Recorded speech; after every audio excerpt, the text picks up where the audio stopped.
To celebrate 3 years on YouTube and as a push to reach 1,000 subscribers, I've got 2 giveaways. The first giveaway is a commemorative plate from Franklin Mint of John Wayne, the Duke. And the second giveaway is a figure of Bebop from Teenage Mutant Ninja Turtles. To win any of these two, just put in any of my videos, put a comment with either hashtag the Duke or hashtag Bebop. The draw will be done once I've reached 1,000 subscribers, so good luck, and remember, I'm not old, I'm classic. Hello, boys and girls, lads and lassies, and foreigners from Vegas. Sounds like you have a dog fight going on. They like yes, somebody walked past the village somewhere. I mean, they notice it. So, how was the Vegas trip? It was pretty cool. So I got my, oh my God, damn it. It's fine. Everything's fine. I just knocked over all my show and tell stuff for later. So I got my FMT credential lanyard here. When we do our show and tell later, I'm gonna have to move because I'm trapped here in my cockpit now, and it has knocked over all the action figures. Anyway, I'm an idiot is the problem. I am an idiot. I don't even know how I function in society. So Vegas was an awful lot of fun. The event was like super busy. The Millennium Fandom Bar was cool, but this was you remember seeing all the stuff from the Dallas meetup and how busy that was. Yep. They said this was the most packed meetup that they have had since they said 500 roughly, and it felt like it. So there's the side room, there's the bar, and then there's outside the bar.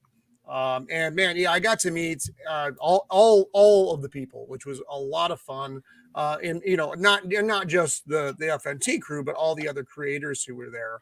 I got to meet Nomi the Only in the real world, Cannoli Sasquatch and Mrs. Cannoli, Tyler Redbeard, Man of War 666. I mean, there was a lot of people floating around, and it was a really, really fun time. And then we went to see Chrissy Mare's show on Thursday night, and it was all the same people. It was all just in a different spot. So we went to a sold out show at a place called The Space. An interesting side story. When you are using your maps on your phone for walking, not driving, it doesn't necessarily keep you on the road.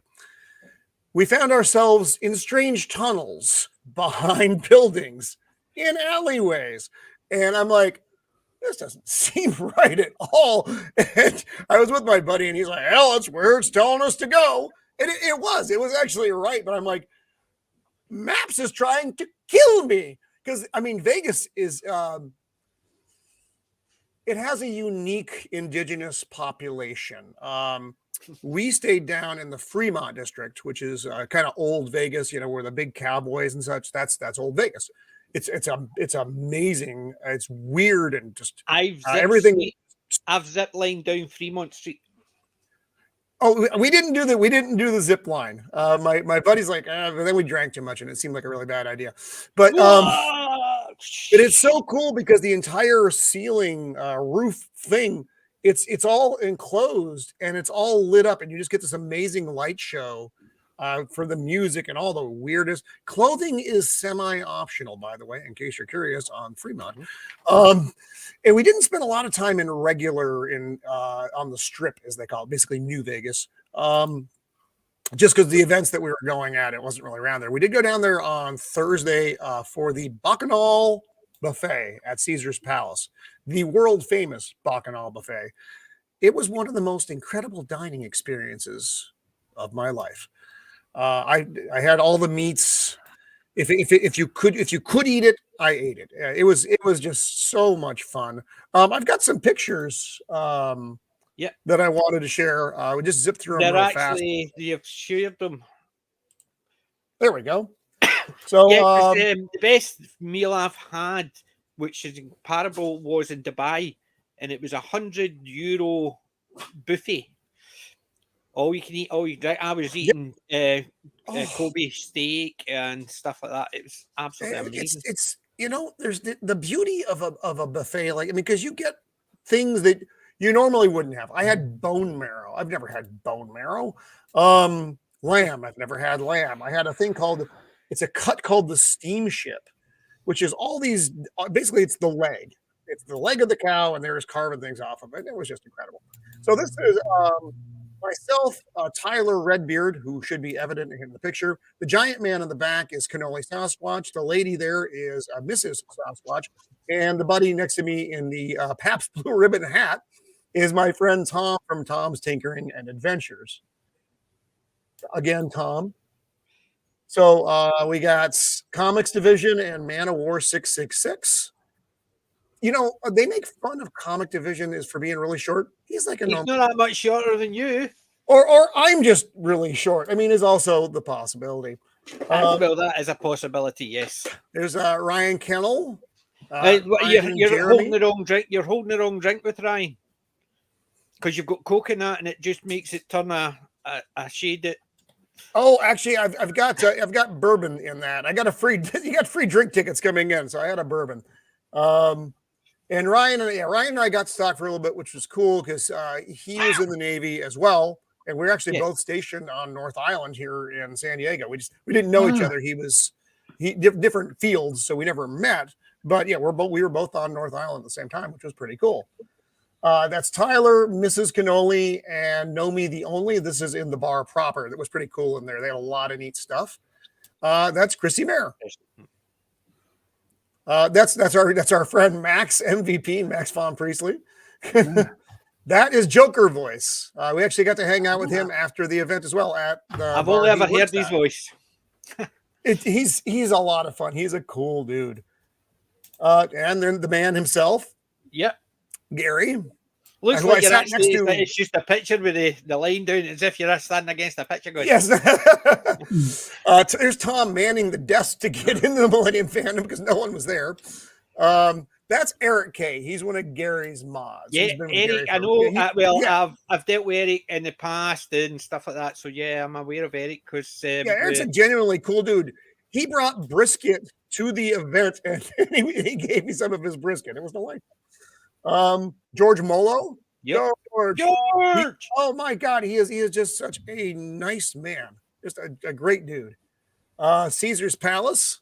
Hail Caesar. I don't know why there's a baby tugging on Caesar. That's unimportant.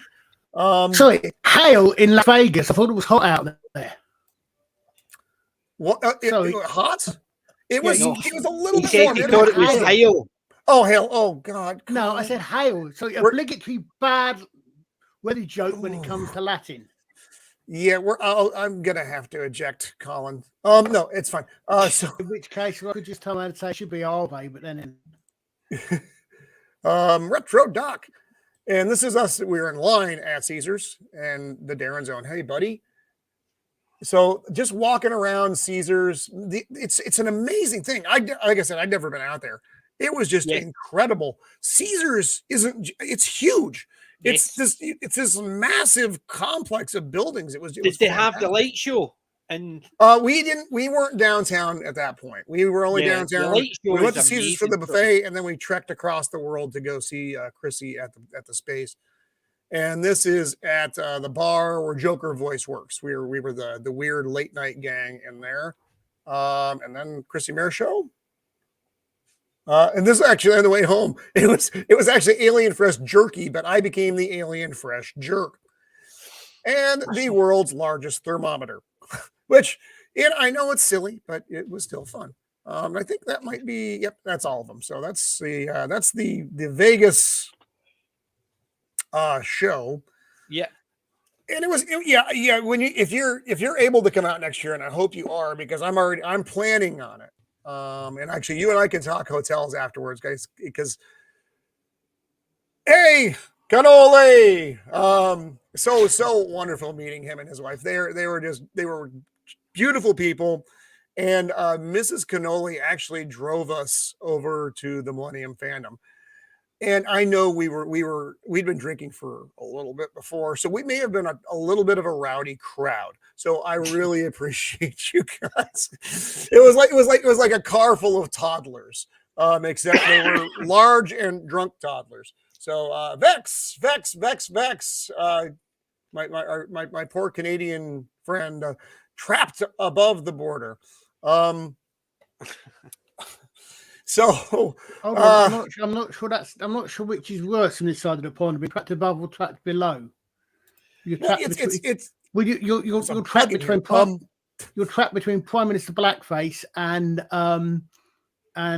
someone whose brain isn't really in his body most of the time. His mind is asleep most of the time. No, that's true. Well, funny thing, because I mean, Vex is up there, and I'm trapped here in the occupied land of California. We actually are subjected to a lot of the same tyrannies. Yeah. California, Canada, not a lot of difference really. Both start with CA. There's Mrs. Cannoli. So she got a shout out on FNT yesterday. Yes, because they kept saying they didn't say Sasquatch, it's Swatch, and they had to correct them. Yeah, everybody had to correct them. So congratulations to the Cannolis. Yeah, because Ryan did it was her daughter's birthday, and Ryan did a FaceTime with their daughter. We're basically one. Yeah, it's true. It's true, Vex. It's like you're my sister of the spirits to the north. So yeah, Mrs. Cannoli hauled the drunk crew around. It was very nice of her to do so. Yeah. But yeah, so when you come out next year, like I said, it's. Oh, I'm definitely coming out next year, man. It's an experience. I mean, like I said, we'll talk hotels because it's fun if we can try to work that out. I know it's like Jim, it's a ways off, but yes, planning is key. Planning is key. Well, we're already trying to plan it so my wife can come with me. Oh, good. So, good. That way, you can get divorced in Las Vegas a lot quicker is the thing. I'm joking. I kid. There's plenty of desert for her to bury me in. And that's when Mrs. Maybe banned me from the show. The Mob Museum. I didn't even tell you about the Mob Museum. Zombie Box Reviews. What is happening? Hey. I am jealous because when we were there, we ended up there during Thanksgiving and it was closed. And I couldn't get in to see it. I was gutted. So when you got to see it, I thought, oh, you're lucky person. Yeah. I didn't obviously say person. I used a lot of more. I'm sure there was a very colorful term in there for the word. We don't have Tourette's. We're just Scottish. The word you're looking for there is bassa. I watched Billy Getty for your bassa. Exactly. Yes, Billy Connolly. I don't have my dictionary near me. I wish I did. No, Billy Connolly used the one. It says the Scots use the Getty for. It can mean anything. But if you use it with the word bassa, which could mean anything again, it's Getty for your bassa. Yeah, that's a lovely bunch of pink daisies. I think was exactly. Thank you very much, Vix. Oh, nice. I'm aiming for the 700. I'm pushing. I'm going to be pushing for those 300 to get to the 1,000, but it'll be a wheel away. Well, all I can say is I hope they're not Spartans because to get 300 of them, they're not going to last for very long. Ooh. Colin's on a roll today. I want to apologize to the chat and audience for Colin. We can't control what he does. It just happens. Zax! Wait, why do I hear me? I don't know. I'm not hearing you. Yeah, I'm hearing. You're echoing. Have you got another tab opened? I do, but I'm muted over there. The only other thing I have open is this. Well, you only just started. You weren't echoing before. No, I wasn't. I'm not hearing an echo at all. I don't want anything held in London. I hope nothing's held in London. We've been having to. Thank you very much, Mrs. Cannoli. Yeah. Oh, the Mob Museum. I'm sorry, the Mob Museum. So they were very racist against Sicilians there. So everything was negative, and they were talking about. I swear to God, I'm hearing. Is the audience the chat? Are you guys hearing an echo? Yeah, I'm definitely getting an echo. Hold on. I'm getting an echo. Is it from me? I'll mute me. Let me see. Yeah, because I got. Right now, I don't hear it. No echo now. No, I don't hear it. No, I don't hear it. Be from my system, then you getting it now? Hello. Yes. Yeah. So how is it my system? What have you done to my system? I don't know. This makes for great streaming, by the way. Everybody is very much enjoying our technical issues. Right. It's I'll tell you what, almost like, since it's my stream, I'll bounce off. and come back. It's like when I was trying to give directions in Las Vegas, and I actually had us walking in completely the wrong way, because I don't know how to use technology. Tyler, the Redbeard, was kind enough to go, I think we're going the wrong way. It's like, why are we getting further away? You've got grandkids and you don't know how to walk. I don't have grandkids. You've got kids and you don't know how to walk. I have kids, but they're grown. I don't need them. According to the course I've just been doing, you should know how to walk by the time you're 3 or 4. Well, it wasn't the walking so much as the direction. Colin's back in 1356, guys. Don't worry about it. He'll be back in a second.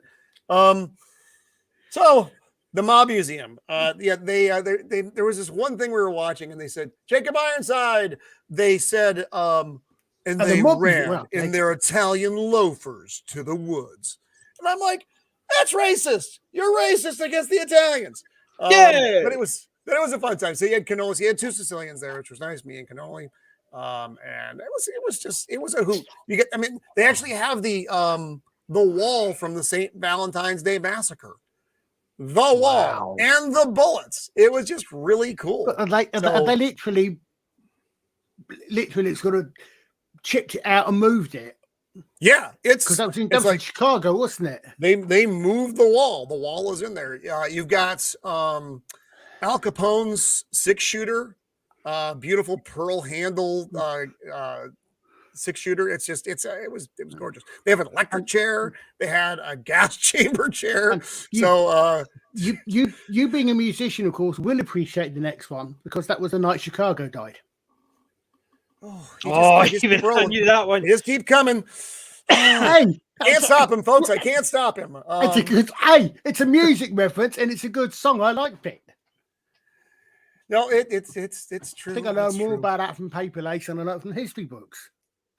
What else? I mean, it was a whirlwind couple of days.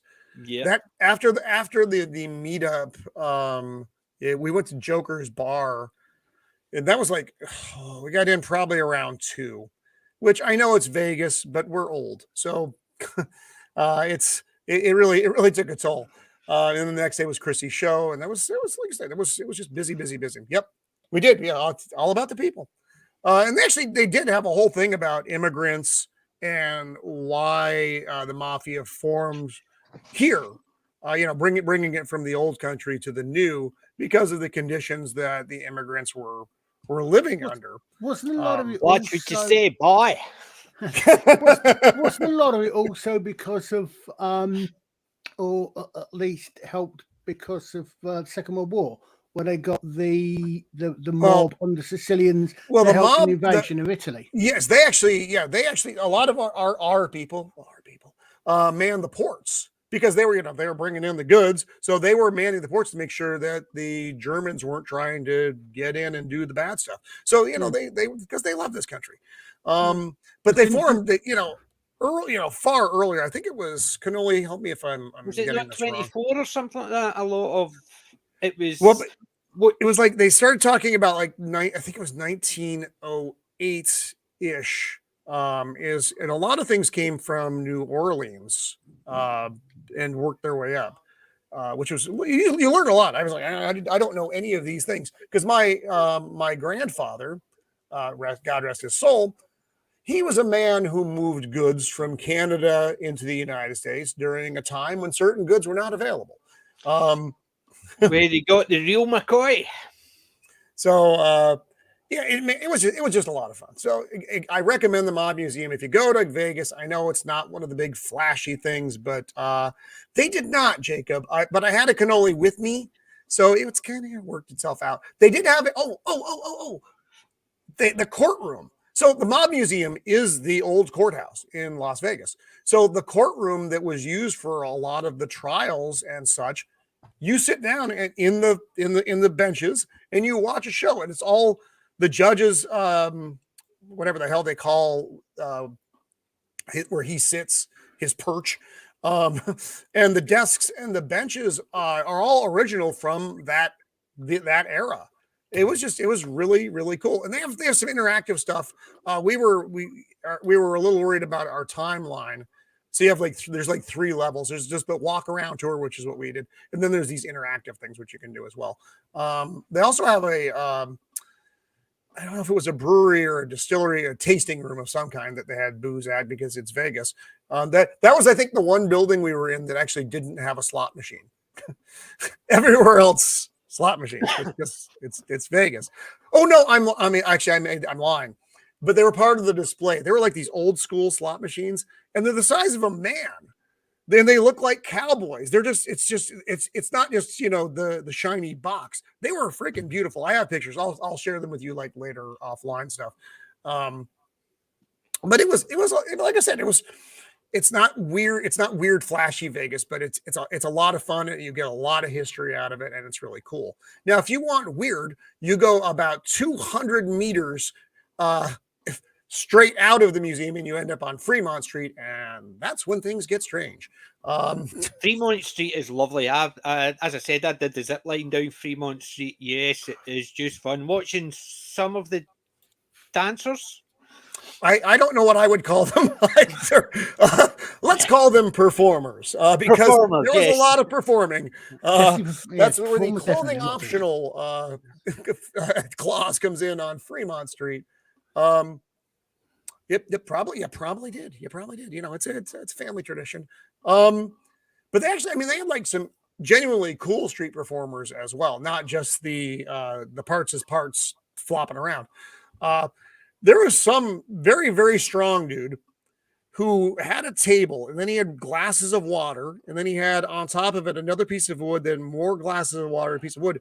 And on top of the, 3rd or 4th level of this, he was like doing acrobatics, putting himself in these strange positions. And it was just, street performer stuff. But it was just like, wow, that's very impressive. So I saw the same gentleman, and Canoli's going to know what I'm talking about here. One gentleman on Fremont Street, I saw 3 different times get into 3 different altercations, twice in the same day, different times, and then once on a separate day entirely. It was like, what is it with this dude? It was an older guy. I don't know if he was homeless or just crazy, but he kept effing with the street performers.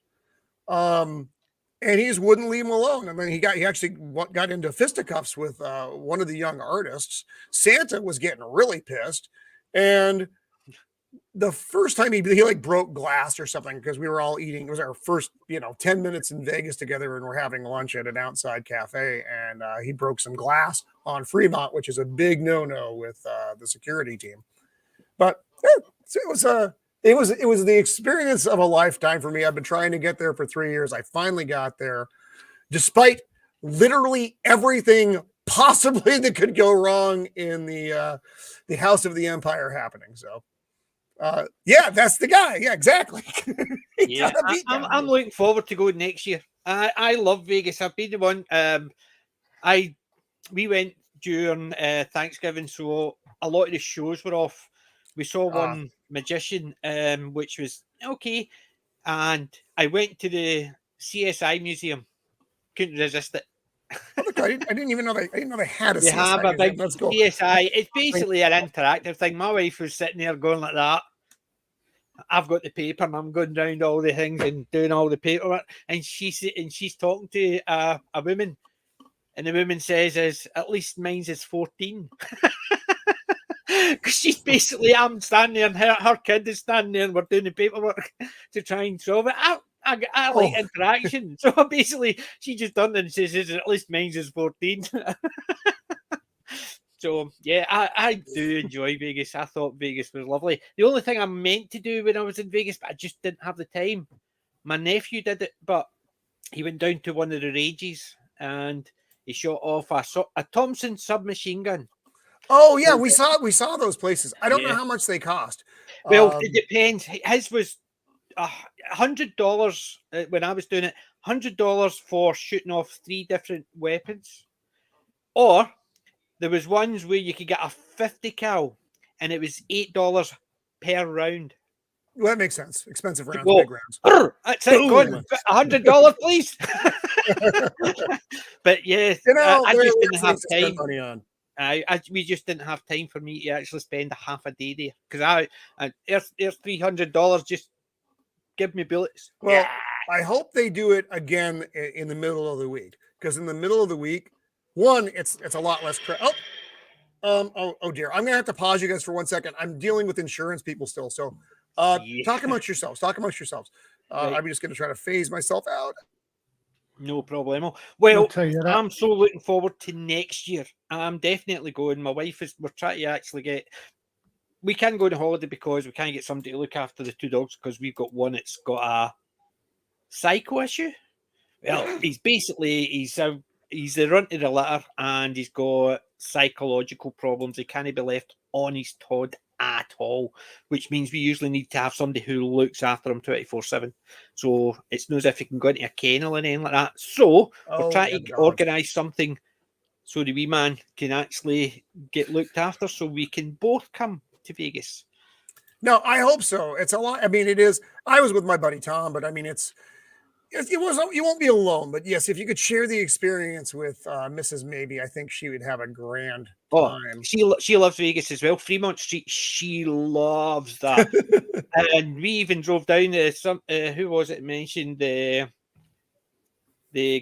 old the neon Right. sign graveyard? Yeah, We I've saw not that. heard.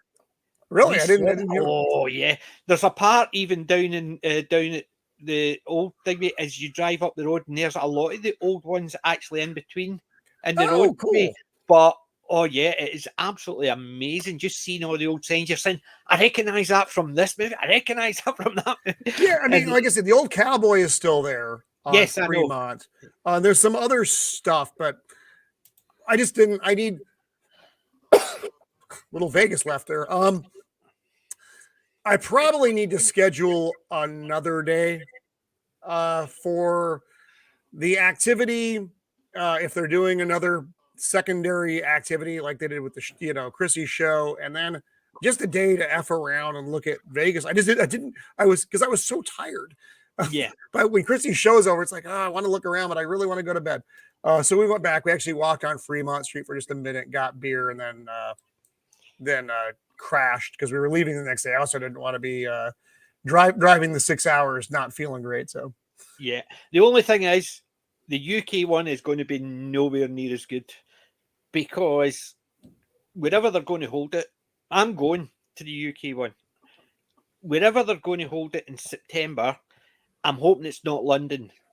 If it's London, I'll need to get a public train or a plane down. Probably a train, it'll be easier. If it's outside London, I can drive down and then it gives a bit more options. But seeing that, there's nothing like Vegas in the UK. Nothing. Well, there's nothing like Vegas pretty much anywhere. Yeah, you can have something at maybe like Liverpool has got like the Beatles stuff and stuff like that, but it's not got the amount that Vegas has. There's nothing like that. London is probably the nearest because it's the capital. It'll have different bits and pieces, but it's so massive to get round it. It's just no. It wouldn't be the same. Let's put it that way. If they hold it in London, the biggest problem will be you've got to go to London. Yes, that's what I'm saying. Who wants to go to London? Ugh! London. Yeah. But London. Build a wall on the inside in 25 and wait. I'm hoping it's going to be well, see, as Disney stay in London, he stays nearer Liverpool. Right, he's outside. Yeah, so I'm hoping that they'll do it somewhere near a city where he is, because he'll have the better knowledge of where to go, what to get. So they'll organise it via rather than them trying to organise it from a different country. So and then I'm you end up in London. That. So, but I'm looking forward to September, and I'm so looking forward to next April already. Well, like I said, hopefully they do it in April again, because it was warm, but it wasn't unbearable. God, I'm going to die heat, which is what you get in August. Yeah. And like I said, middle of the week was nice because it was less crowded. The rates are way better. And it's funny. I won't even go over my hotel stories because it's not that funny. It's just more Roman it gets annoyed easily at things. That's what the hotel story was about. Uh, but that buffet, I can't talk enough about that buffet. So you could have a buffet in England as well. You could have haggis and boiled potatoes and I know that's Scotland. It's a different country. that's true. That's true. We They don't don't eat have haggis states. We down just have south. countries that are in a state. There's a difference. Yeah. Yeah. True. It's true. So, but yeah. Unfortunately, Oh, they're Did you send me the all picture? about enjoy my that. buffet. Oh, yeah, do Mrs. you know how Cannoli, bad it yes, I was? can send you that picture. Yeah. Do you know how bad it was, Roman? When I would say when I was younger, but you're only talking about maybe 15 years ago, when I worked with one of my friends. Every day at lunchtime, we would go out for a buffet lunch, and there was different buffet lunches every day. So we would go to the Pizza Hut for one day, we would go to Chinese for another day, we'd go to Indian for another day, we would go to a place where it did multiple things, then we would go to one that actually it was like chip shop stuff. We would do that every week, every day, every week. It was great. It sounds like you'll have a heart attack doing that, though. I probably did, but I left my heart back there, so it made no difference. I was fair enough. I was about another 2 stone heavier then, and that's a lot considering I'm still about 2 stone heavier than I should be.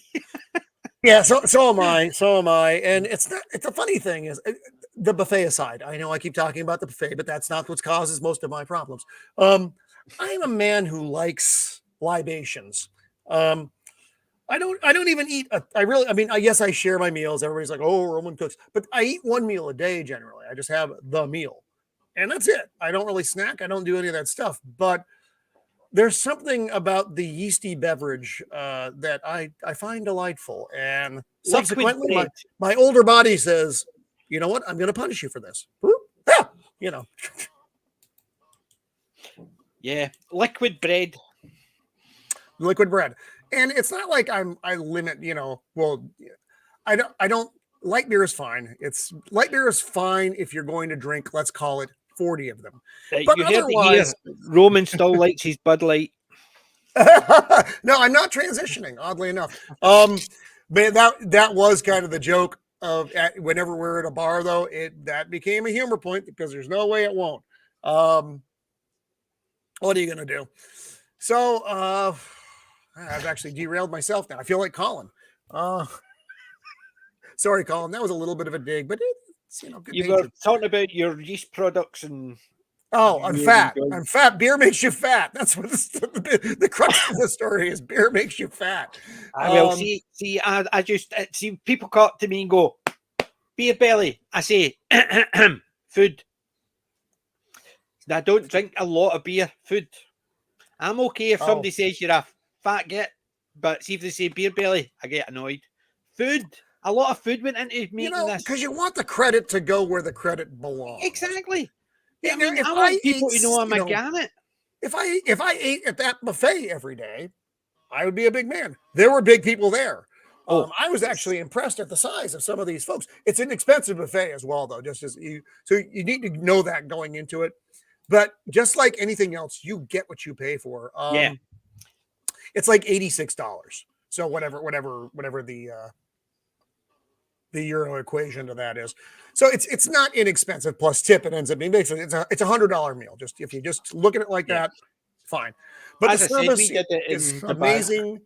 They have food from everywhere, but I focused on the heavy hitters. I'm making a statement here as a man who likes to smoke meat. It was the best brisket I have ever had in my life. You like to smoke meat? Sorry, I thought you said smoke mead. No, but I bet you could. You can smoke anything, Colin, and I've tried.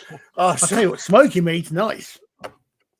No, well, I actually have. I think I did. I share it over Christmas. I may have. You'll have to forgive my brain. It's not working the way it should right now. It's still coming down. One of my kids, that's not my kid, but is my kid, got me to make smoked cocktails. This little yeah, you showed us it. Yeah, you did. So can I smoke meat? Yes, I can. I haven't done it in a little bit because I've been, I'm saving that for holidays because it's a lot more fun around holidays. If it's just me doing it, it's a little bit weird, but it's fine. I'm a little bit weird, as everybody in Las Vegas now knows. So anyway, it was like I said, I can't. It was a really good trip. Well worth the drive. And I got to see the biggest thermometer in the world. And who doesn't want to see that? I've seen, I got to meet Quarter Black again as well. Quarter Black's a really nice dude. I don't know if you saw his tweet. It was hilarious. He forgot to pick up his wife at the airport. Yes, he was. He's like, asleep for 2 hours, and she had to get an Uber. She had to download the app. Oh my god, I can't even imagine. Yeah, but the fact that you could still walk into the room without a limp was surprising. It is, because his dad was also a Navy chief. So it's just, it's interesting. It's back. Yeah, he's a big Judge Dredd man as well. And being the Echo is back. Are you using that weird mouse again, PJ? The magic mouse that makes things happen. Hey, I'm going to change my sound setup. Hold on. It's gone again now, but it did come back slightly. Yeah, well, there it's coming through his stuff, whatever thing he's got going on. So yeah, we need to get Zach's out there. Jacob Ironside, you would love it. If we can get the whole team together, it would just be such an experience. It was just great getting to hang out with these creators who, like I said, we get to work with on YouTube all the time, and they, JT Cap JT was there as well. So and Duke, I'm losing my mind, guys, because it was just so busy. Actually, Zach's, you can grab Vex and make a run for the border. I'm looking at that monitor because that's where my texts are. It's like I'm talking to someone though. Yeah, you both just make the run for the border, and then you'll be in the free lands. Nevada is one of the free lands, unlike California, which is one of the occupied lands. So it would just be so cool. And yes, she actually. Oh, yeah, I don't miss it. I have to finish watching their stream. So I was in line to see Gary because that's the way this event works. Everybody else is kind of free ranging, but Gary is the center of the circus. So I'm in line to see Gary. And my friend, John Kokoza, who's a photographer he takes all the pictures for Gary, does all the video and stuff. If you're seeing that, that's who's doing it. His name is John Kokoza. He lives here in San Diego. He's a fantastic human. But he pulls me out of the line to go do an interview. Actually, Nomi came to get me. She's like, where John wants to do an interview. So I go out to do the interview with John. So I'm out of line now. And I come back in, and now the line's like around the whole room. And I'm like, and so I'm like, I'm not doing it. I'm old. I love Gary. I've met Gary, but I'm not doing the line because I'm a man who likes conveniences. And so Mrs. Cannoli's like, you want to meet him? Come on. And she just kind of we just go right to the front. She's like, Gary, he wanted to see you all night, and just boom, we were right there. And then Gary and I are talking. That's where we got that picture. But I ended up sitting next to Gary for the entire Chrissy Mayer show. It was me and Gary and Mrs. Neurotic. We were just like all right there. In fact, we bumped into each other at the end of the show because everything was so fucking close. I'm sorry, V-Chip. Sorry, YouTube. Sailor talk. Sailor words. I can't control them sometimes. And yeah, so Gary and I like bumped into each other like hobos at the end of it. It was like, all right, sorry, man. Anyway, you got your sound issues controlled now, PJ? I've switched it from that one. Now I'm on a third one to see if that works. Okay, that's weird because everything's like rolling fine, and then it's like echo. But who knows? I don't know what's happening because I've got 3 sound systems set up, so it's something that's interfering with the mic. She's aggressive. Yeah, she is that cannoli. She is that. But a wonderful woman.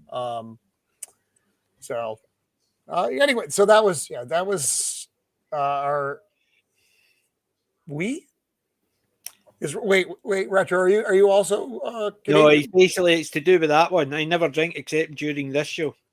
Oh. We're all shoppers. We're all his chauffeurs. We drive him to drink. I mean, I'd be drinking, but it's only like 12. It's 12:40. And you moan about my joke. Listen, actually, that's a reason to drink, Colin. Yeah. I'm allowed to have those jokes. That's the second generation dad jokes. I'll have you know. I inherited all these jokes. I'm allowed to use them. No, that's true. Yeah, you got to use them. You know, I'm going to take a sec here. Actually, I'm just going to go off camera. You're probably going to hear me break something or stumble. If you hear a thud, a scream, and I don't make any more noise, please call an ambulance. So I'm just going to get up because I want to get these things for when we're doing the business. So I'm off camera. I'm still here. No problemo. In the cockpit of the Empire here. Oh, Lord. Oh, God. Right. All right. That sounds painful. Colin, what have you been up to this week? Not a lot. I've been on a course all week, so I'm a bit tired. I have to get up early for me and study and drive through rush hour traffic both ways. Well, rush hour stroke school run traffic. Which is why Thursday was lovely because there were no kids up to school on Thursday because it was a strike. I'm fine. I'm back. Sorry. There he's back. Yeah, I'm basically. Oh no, I messed everything up. Yeah, you're up. So you're I moved my studio. He's just moved it back. But no, this week I've been actually watching some old stuff. I'm watching Monkey Magic. Oh my God, that Alex sent me this video, and he's like, Roman, you have to watch this. It's so funny. And I watched. I'm like, what in the absolute ass is this? It was the most bizarre thing I have ever seen in my life. Peter. I used to watch. I used to watch it when I was a kid. It basically, and that is it. So the dubbing is the exact same. It's not as if they've actually redubbed it to try and make it. It's just as it is. And it is a very bizarre hilarious. Pigman. It's Pigsy, the pig monster. You've got Sandy, and then you've got Monkey, and you've got Tripitaka. Yeah. But it absolutely fantastic. They did a remake of it. I can't even remember when. I think there's been about 3 remakes of it. The TV show remake. Why? The TV show one season, and it was mediocre. So it was all up to date. So they did better CGI, better makeup, and it was just dire. It was better is not hard. Why? I can tell you why, Roman. No, genuinely.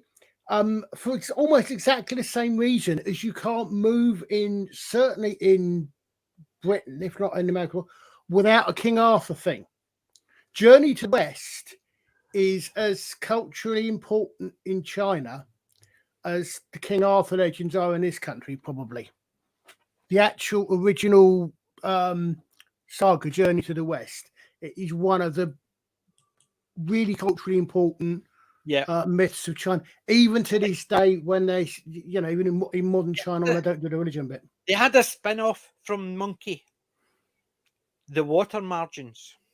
Was that? I didn't realize that was a spin-off. I didn't realize that was a spin-off. It's because they basically what they did was it was mentioned. It was mentioned in it, and then it was a spin-off. It's not like a UK or an American spin-off where they have it in, and then suddenly it's got its own show. It's sort of as the story goes along, they mention some of the heroes, and then they launched the Water Margins. Similar idea, but it didn't have the monsters. It was just it was the rebels fighting the Imperials. And if I remember right, they had and despite what everybody may think, at least one of the lead characters was female, and she was a good character. There were, of course, there was about 4 female. There were perhaps the Souls Reborn of 9 dozen earlier heroes and the Water Margins of Liang Shangpo. Yep. No, sorry, don't remember it at all. One of my friends, his dad was in the Merchant Navy, and every so often he would bring him stuff back from one of his trips. One time he brought him back 2 rifles, wood, metal, cocked with a bullet already part of it. So it was a kid's rifle, and it looked cool. That's cool. It was for him and his next door neighbour, and we're all saying, did you not tell your dad you've got a load of friends? But Ah. there was also a time he brought this sword back, wooden sword, and what happened is you could go, and it split into two, and it was from the girl who was in the water margins. She used to have the sword, she would pick it up, and then suddenly she would go two, and then she would fight with both swords. Yeah. And not one person turns around and says, he's got girl swords. They're going, can we get a shot? Yeah, exactly, because it's cool. It was cool. And Something that modern entertainment does not understand. That cool is cool. Yeah, exactly. So not one person, when his dad brought them back, were actually going, they're girl swords. They were not. Everybody's going, can I get a shot? Can I get a shot? Because the characters in the water margins, male or female, were just superb. And they were interesting, and it was just a good show. It is dated, and you can see it's dated because, surprise, surprise, Monkey, if you're watching it, when we were watching it when we were young, they're all doing this martial arts stuff. It's really good.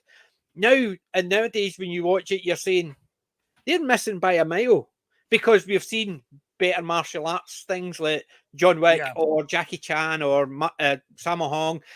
We've watched better martial arts, but at the time we were kids watching it thinking, oh, you see better actually martial arts in Power Rangers. So you did. So, but it's that type of thing. It was just fun. So I'm watching there's 39 episodes and I'm watching them because how many are there? Sorry? How many are there? 39.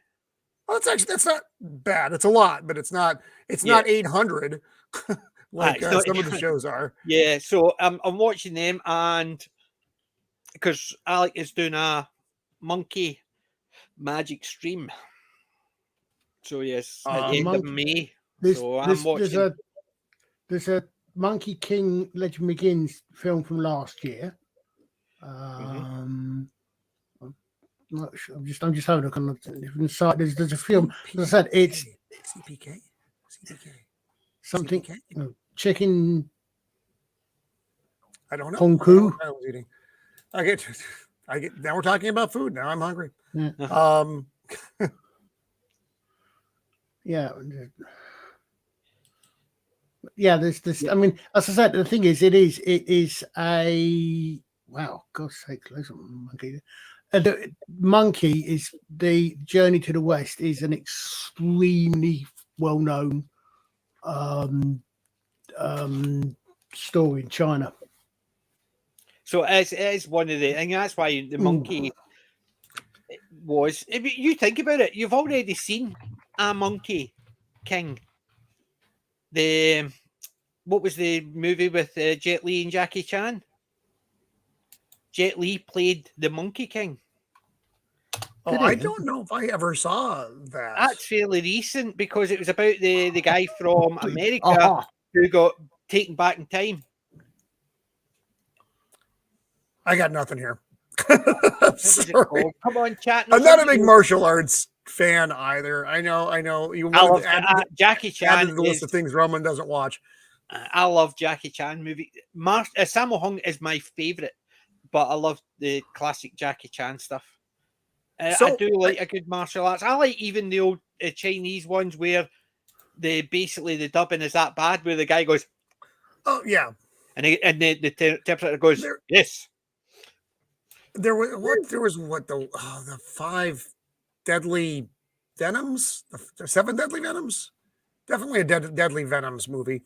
My drummer really enjoys it.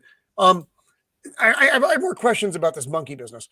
So it was what were the time periods when this show was on? I mean, I'm sure the chat is kind of curious about that too. If you're interested in seeing the monkeys in the 70s. So was it all the 70s, or was it 70s and they did some more in the 80s and then again the remake? They did a couple of remakes of it, but the remake I remember was in the 2000s. But wow, that recent though. Yeah. Wow. I'll need to check it. So it's one of those things. We used to get a lot of American stuff in the Saturday mornings. We would get stuff from Spain or France. It was dubbed as well. we would get Australian yes. stuff, and we would get Chinese stuff, and it was dubbed. And Monkey was one of them, and it was one of the best. Yeah, I mean, we grew up with things like Skippy the Bush Kangaroo, the Banana Splits, Timmy's falling down a well again. Lassie. We grew up with them because they were. That's what we would watch all the usual stuff like Magic Roundabout and stuff like that. We would get a lot of the UK stuff, but see the stuff that we got, it was imported. You're sitting like that because this was stuff we never even heard of. We were getting to watch Monkey. I'd never heard of it either. That was it's like, what the hell is? Wow. I thought I was like, what is Alex showing me? Well, it was two questions. What is Alex showing me? 1978. So it was. Yeah. Well, the New Legends of Monkey was 2018. I've got it. I've literally just put Monkey Magic in IMDb, and I've got 1998, 2018, 2003, 2015, 1978. That's just Monkey. Aye. The Monkey King Havoc in Heaven's Palace 2014. Yeah, it's like I said, it's a popular IP, shall we say? But yeah, I think you said the original was. I think it was 70. I think it was exact. I found a watermark from 72, but I think that might have been a film. So maybe the maybe the series spin-off after Monkey was popular. Yeah, well, Monkey was 1978, but the remake I saw was the New Legend of Monkey, which was 2018, and that was mediocre.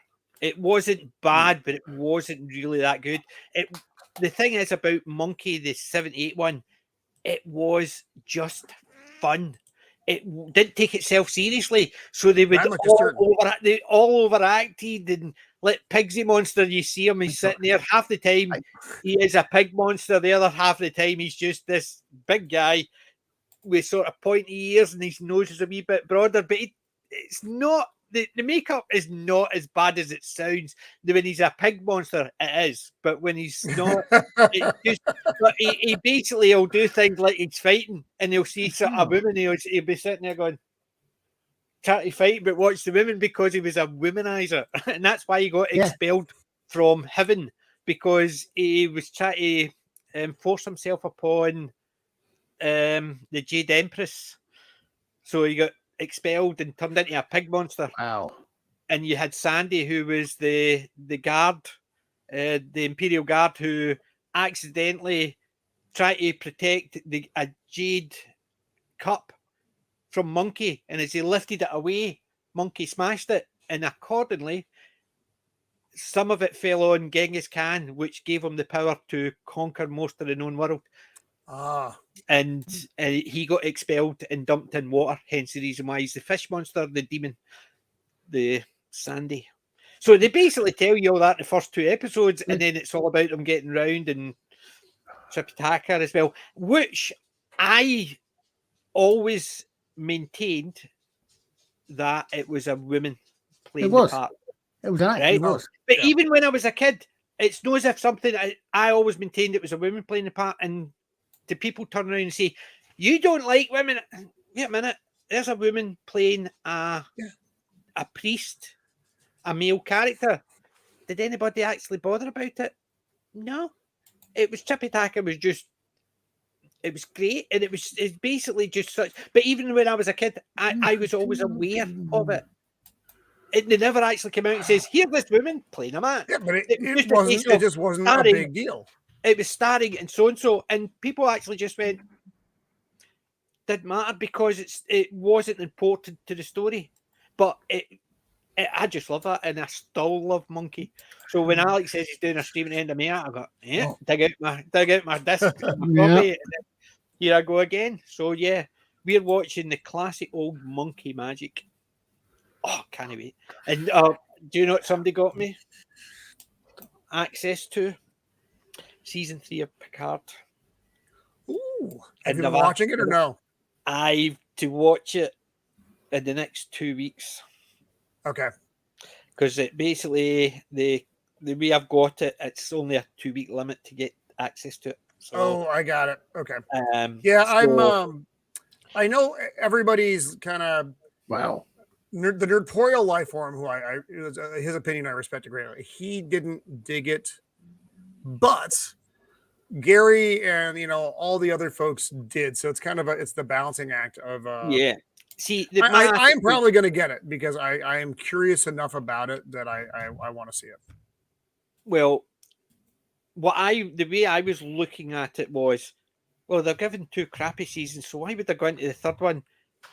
However, when I Yeah. saw the image at the end, I thought, why couldn't they do that with Star Wars? Why couldn't they do that with Doctor Who, where you've got everybody the way people want to just, even if it's a 2-second image of it fading out, or Enterprise D and they fade into the bridge and they're all standing there, even if it's only a 2-second thing, people would go, oh, look. Right. A little fan service goes a long way. Yeah. Like, what did I just Wow. I think Boba Fett, or not Boba Fett, The Mandalorian. Did not do fan service well. It was a little bit of, as Joker likes to, the key jangling for, oh, I remember that. But the problem is the context within the show. You just don't care. By the time you see something that's should be interesting to you, it's not, because the show was just not very good. See, CJ, that series of Monkey you saw in the 2000s. I'm just checking. Apparently, it was the 26. The final 13 episodes weren't translated into English until 2002. So I'm wondering if that's what it was. Because it was if that was, it was only one season. It was only one season. No. I say because there's 26 episodes. Apparently, originally shown as 26 episodes over 2 seasons. But change to 3 series of 13 seasons. That doesn't make sense. In other words, the final 2 series of 26 episodes, change to 13 episodes. It's confusing. Final 13 weren't translated in 2002. But yeah, Darren's right. The voice cast for Monkey, Miriam Margolyes, Andrew Sachs, Peter Woodthorpe, David Collins. Right. It had quite a cast. And Buddha was apparently voiced by a woman as well. Or Buddha Nayarai was the character.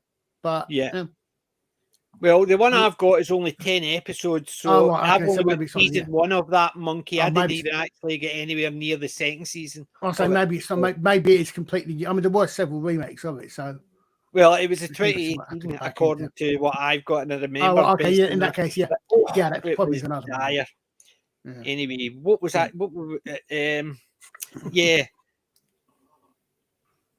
Picard. Was it Picard?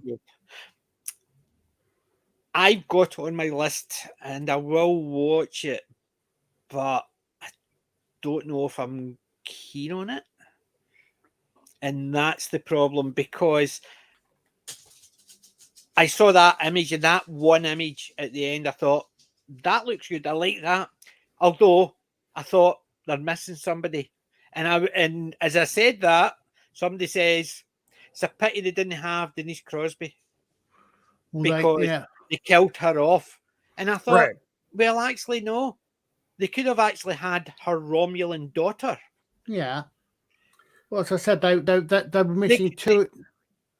As I understand, they're missing 2 original characters. No. Denise Crosby and Will Wheaton. Who cares? Shut up, Wesley, Disney count. Exactly. Yeah. So he was he was just basically the son of the Doctor, and he just got a wee bit more power than he needed. However, they could have brought her in because she's already in that universe. They could have brought her back, just have for the actresses appearance. Maybe she didn't want to do it. I don't. You don't know. Maybe, but maybe it'd be just a case of they couldn't think of it because Tasha died, and they don't think that. So did they kill Solar off, or what her name was off, or not? I can't remember. I can't remember. It was whatever her name, the daughter, whatever her name was. Oh, the Romulan daughter, or who? I don't think they did. They don't kill. I don't know. I know she's in there because she was in a couple of them, but I don't know. I don't think they killed her off. I'm not sure. It's a long time since I've seen them, so Yeah, same. you know, I've I'm actually not seen sure the to- original series a lot more recently than I've seen Next Gen. The original seasons they're just fun as well. It's the same They idea. really are. Well, seasons 1 and 2. Well, Season and three, parts of although they're season 3. bad Not all of things, season 3 is Not bad. all of season 3 is bad. No, of course not. No, but if you Spock's take your brain, brain, if but you not take good. your brain out, then you could actually walk around and still enjoy it. Yeah. Uh, Well, as long as you that got a is band the on your head. worst. The Yeah. worst. No, because Matt the drummer and I were actually talking about TOS last night because he's, for whatever reason, he's on a real Star Trek kick right now. Talking about Gary Seven, Mhm. Terry yeah, Garr with in the the cat. episode. With a cat. Yeah, the spin-off Yeah, that with the never cat. happened. Or spin-off the show that never happened. Yeah, I was just saying that could have been an interesting look at it. So it could have been. It would have actually been the first Star Trek spin-off if it had gone ahead. Yeah, true. Because Roddenberry's catalog for unpicked up shows or unpicked up pilot, I think that he was involved in that were done as pilots but never actually got the full series. Yeah. And But a few it's other just- things that did get to, but you know. I thought it was it had an interesting premise to it. Yeah. It did. But it's the same again. The things that looked interesting never get picked up, and some things that did get picked up, you wish they'd been dropped. Yeah, should not have been. Yes, I agree. Jodie loved Chachi. Oh, that was so bad. Wasn't it just? Yes, I know. And we better not go down that route again, or else we're actually all going to actually get stuff. I don't. As I said, I think the only the only Happy Days 703. show or spin-off that I watched regularly was Morecambe Mindy. I'm not sure I ever watched many Laverne and episodes. Shirley. No, never watched Laverne and Shirley. I used to watch Laverne and Shirley because I don't know who the character, and I don't think I even watched. I wasn't a regular watcher of Happy Days. In fact, to the point, I don't think I realised when Morecambe Mindy came out, I don't think I realised until later on that it was a spin-off of Happy Days. Yeah. I watched Happy Days. I enjoyed Happy Days. Happy Days early stuff was just fantastic. Yeah. Yeah, it really should have. How many? I don't know how many seasons it ran, but it probably ran for maybe 2 or 3 seasons longer than it After should it jumped to Shark, you mean? Well, which is where we get the saying. Yeah. Yeah. But yeah, it just wasn't. It wasn't as good. I mean, I'll just be very basic. It just wasn't as good. Well, I would be tempted to say that even Big Bang Theory, much as I liked it, went on that got bloated cast and it went on perhaps a couple of years too long. Yeah, I did. I enjoyed the season of the series finale a lot. I thought that was good. But you're right. You had a lot of, and just like any show, you end up with in kind of a repetitious thing. Yes, they break up, they get together, they break up, they get together. She's having another kid now. Raj is still weird with the dog. Just all the bits and pieces. Maybe if it had been because I think it ran for 12 seasons, if I'm not mistaken, right?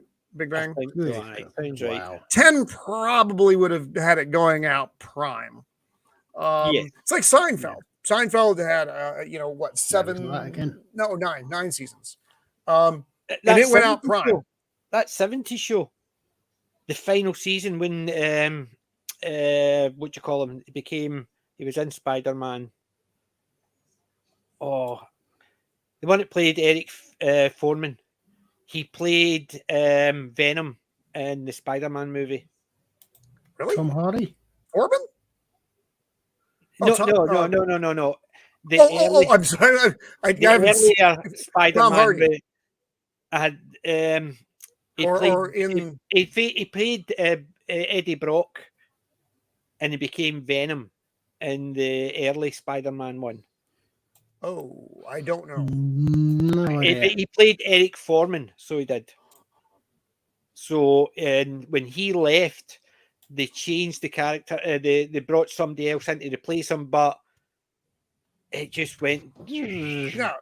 Basically, when a you show lose- should actually finish on a high rather than try to just Yeah. go, let's go another season. Another. Do you know how bad it is, right? There was a show over here called 2 Pints of Lager and a Packet of Crisps, right? Set in Romford. It was just an adult, silly comedy. It was a lot of adult humour. It wasn't over the top. It's not like a kid could watch it and just not understand some of the jokes. And that was the Ralph Little played Johnny, one of the main characters, left, but they still wanted to continue the show. So the writers wrote him out by getting him on a holiday to go to America to jump a shark. Oh Lord! Because they knew the people who were the money were trying to get it because it's so popular, we need to keep it going. Where everybody thought he's leaving, we need to finish it. So they called it Jumping the Shark, the first episode. Yep. Johnny gets killed, jumping the shark, because they knew they were on a. Because once one of the main characters leaves, how can you go down? No. See, that's something X-Files didn't understand either. Because Topher Grace, thank you, Jacob. I forget which season it was that David Duchovny left the show. Was that season 4, season 5? No, it's later on. It was about 7 or 8, I think. Or was it even further down the road? Well, I think it was because I remember I stopped watching the X-Files. Well, no, I'll rephrase that. I did not pick up the next season of the X-Files after the movie came out because I hadn't seen the film. And I you know didn't it was need to watch after the that. movie. The movie was crap anyway. But because once Duchovny left, and then they brought Robert Patrick on, who is who's great, and everybody actually sees him as they just want to see him changing into something. Yeah. But, I mean, he's a fine actor. I mean, he wasn't. It's not like they replaced him with a dud, but the show lost so much momentum. And then Gillian Anderson left, and they replaced her with another lady, and it never recovered. And then season 10? PJ is the last one that we have, which is like that last weird season. I liked the standalone episodes, but I didn't like the overall story arc. See, the thing is, with the standalone episodes, even if it's the two different, they can actually have a similar premise. Standalones can be quite good. Yeah. But when they're actually trying to make, as you said, the arc, and these two just don't seem to fit it. And that's where the problems are, I think. They basically think, we can replace somebody with just somebody else and just keep the story the same. It's the same as, like, for instance, when Scully started believing, it's changed the dynamic because it didn't work because you needed her to be the grounded one. Yeah. You needed her to actually question and say, but wait a minute, that could just be a guy standing up there with a torch. So but the questions that we would be saying, how can he see a flying saucer? I can see a light. That could be somebody with a drone. She's the one that's saying, that could somebody with a drone doing that. And that's what you needed. And him to actually try and prove to her it couldn't be because. Did you guys see called Fifth Wave or Dark Skies? Yes, I recognise the name. Dark Skies was lasted a season. Dark Skies. Dark Skies was Dark Skies. I don't think so. Dark Skies was kind of the X-Files, but yes, the aliens are there right from the start. And that was the one they basically didn't get a continuation. In the last 5 minutes is a round up to the story. I think, Yeah. It was, the rushed ending. And then you've got the fifth or the third or something. There were several shows about that the time, so in the 90s, that were basically the X-Files was the obvious, was that is there, isn't there, you know. And the rest was going in the background. The spin-off, The Lone Gunman. Oh, Never what saw did that those. was like 4 episodes. It wasn't. I don't even think you got a whole season out of the Lone Gunmen. No, I They think were it had funny, half the but season. they got was killed. funny. They got Yeah. killed off. Well, I think Fringe. I actually like Fringe Fringe, I better than liked the the X-Files. beginning. I just thought it just went on a season too long.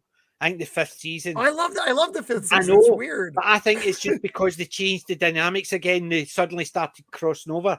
I liked the mysterious part of where the hell's all this coming from. Well, I And liked it. then- I actually liked that they connected it though. It wasn't just random events. And then when they brought Leonard Nimoy in, and you had, I did. I thought the whole crossover thing was cool. I liked it. It never went away. Even in the final season, they went over to the other universe again when they were trying to get away from the observers. Yeah. I think Fringe was and this is actually J.J. Abrams doing something good instead of evil. It was they changed every season, but it was consistent still. It was that strange dynamic like that. Yeah. I don't know. It's just it's the Not same for idea. everyone. Not for everyone. No, it's the same idea. I hate when I like there's programs I like, they keep it going down and you can see somebody's made a decision, oh, we need to branch out this way, and then you think story's actually going away because it's like you had Soldier, London's Burning. These were ones that were here. London's Burning was about a fire station. And it was all about the crew and the fire station. Sometimes they were out, sometimes it's just the silly the things they would do for training or the silly pranks they played in each other. Then they started saying, right, we need to see their home lives. Yeah. And it started becoming boring. Soldier, it was about the soldiers and it was in their barracks or when they were in deployment. But it wasn't like they were in war zones. They might have just been deployed and they're actually guarding that truck. And it wasn't a comedy, but it was humorous, right? Yeah, it was the same idea. They started expanding it, so when they were off duty, and you're sitting there thinking, the wives come in and that, yeah, they change the dynamics of things, trying to improve it, and all they do is they drive it into the ground. And I've never came across something where they expand it to improve it, and it actually improves it because it changes the dynamics too much. Yeah, and if you're gonna do that, what you need to do is you need to say, okay, we'll keep the original. We want to explore another area, so we'll do a spin-off of some sort, or we'll do a special or something. But you keep the original going with the general focus. Yeah. I mean, the obvious one, or the most famous one, of course, was Friends. When you've got on off and go, with Rachel and Rachel and Ross. Ross, thank you. All they want, and then they do, and then they're back together. So they have to come up with some really contrived way at the end to make sure they split up so that they can get back together for the last episode. I didn't even finish Friends. And you've Colin. got Monica and Chandler get together. When Seinfeld went off the air, because remember that was back in the day, those two were married together. Seinfeld and Friends. That was a night of viewing. So when Seinfeld dropped off, we stopped watching Friends as well because it had just been going on for. I never saw that's Seinfeld. Like I said, that one did not go out in its prime, and it should have. They should because it was fun to watch. Where they could do controversial things and make you laugh at the wrong people. Oh, sorry, make you laugh at the right people. Like the one with Kramer smoking a cigar and accidentally sets the fire, the flag on fire. And to make sure it didn't burn things down, he started stomping on it and people got upset. And basically you were realizing that you're seeing something from how it happened. And all these people are overreacting. It made you laugh at the fact that how ridiculous these people are because they're not giving them a chance. What does that remind you of sort of now? About people actually jumping to conclusions and actually just putting their own words into something and blaming everybody for something they don't understand what happened. Weird how he managed to actually do something like that so far in advance of. They had a lot of humor like that. So I'm going to bring up the AIDS walk. The AIDS walk episode. Kramer, he refused to wear the ribbon. You won't wear the ribbon? Why won't you wear the ribbon? hey, he won't wear the ribbon because Kramer's just being nonconformist because it was Kramer. He's like, but I'm in the walk. Why do I have to wear the ribbon? And so he didn't want to wear the ribbon, and then he wouldn't wear the ribbon. And then they all ganged up on him and beat the crap out of him because he wouldn't wear the ribbon. It was just so funny. Yeah, and it just goes to show that what's happening now, they were making a joke of it because, look, there's somebody actually doing it. All he doesn't want to do is wear a ribbon. And because you didn't do that, you're not one of us. So I'm still doing the volunteer work. I'm doing the walk. I'm creating money for charity. I'm supporting the cause. But because I don't dress the same as you, you're not the same as it. I'm not shining a great big bat singer in the sky saying, "Look what a virtuous person I am." I'm actually not virtue signal. Yeah, that's exactly. He even actually said that. He says, "I don't want to signal what I'm doing." And it basically, those two episodes, surprise, surprise, it was Kramer involved in both of them. Or it's just one of those things that made you laugh at the situation because you saw it from his point of view. He was basically, first time, can't he stop the fire? Second time, he just wanted to participate. He didn't want to wear the ribbon. And then there's people trying to force him to the point where you go, well, I'm bloody no wearing it now. Yeah. It's the same as happening now. People actually didn't have a bother. Now they're getting told they have to bother about it. And then they're turning around and saying, fine, I don't want it. Oh, no, you're meant to bother about it the other way. No. If you throw people too much. And it was amazing that I didn't see all of them. I can't say I seen them all. I saw enough of them to enjoy it when it was on. Kramer and George were my favourite. Yeah. Elaine is freaking nuts. She's funny. You forget how crazy Elaine is. She is insane. Elaine is so funny as well. But I think I like the quirkiness of Kramer, just to maybe walk into a room. Stuff like that. It's just... I don't know. We are on season 7 or 8 right now because it recently came on Netflix. So everybody is watching it again, which is great. I think I mentioned my kids are watching it for the first time. And they love it. They just think it is so the only part of it they don't like is the bit when their dad goes, "Watch this bit." I didn't realize my daughters used to go nuts with me. I would be sitting down and would be watching something. I would just sit there saying, "I've never seen this. What's it like?" "Oh, this is really good. It's about a spaceship and there's these guys and there's an alien guy on it and he's got pointy ears, but he's not in dribbling. Watch it. What's this bit? Dad, go stop telling us something's about to happen or something like that." And then I'm going, "What's this bit?" Now I know something's going to happen. There's no point. Did you guys catch the Canadian version, Continuum? I recognise the name. I think it was another was cut short where you got a load of criminals from the jump back in time, and then there's the guy going back with the credit card. No, that credit card is his computer. Because I'm trying to, because it was, I think Continuum had Lexadoig in it. It had the guy that played Braytak in SG1 as well, and he was one of the main lead bad guys. Yeah. I recognise the name of it. So. I just sounds can't remember. Familiar, but there was one that a load of criminals went back in time, and this cop get back, but they could only do one trip. So once they've returned, so they can go back in time, then they can be bounced back. But once they've done that, they cannot travel in time again. There's only ever one trip. That's what the premise of it is. So he can't go back and hunt them. He has to go back, and what he has to do is communicate via the newspaper. Right. He has to put an advert in the newspaper, and in the future they're reading all the mesh to try and find out, because he's leaving a message saying so and so is here, pick him up, so they can track him and go what and bring him back. But that sounds familiar too. He's got his mobile phone, right? But his mobile or his communicator in his computer, they've made it into a credit card.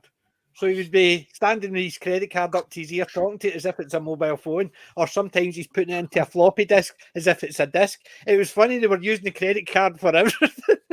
I think that might be time tracks. Cheap prop.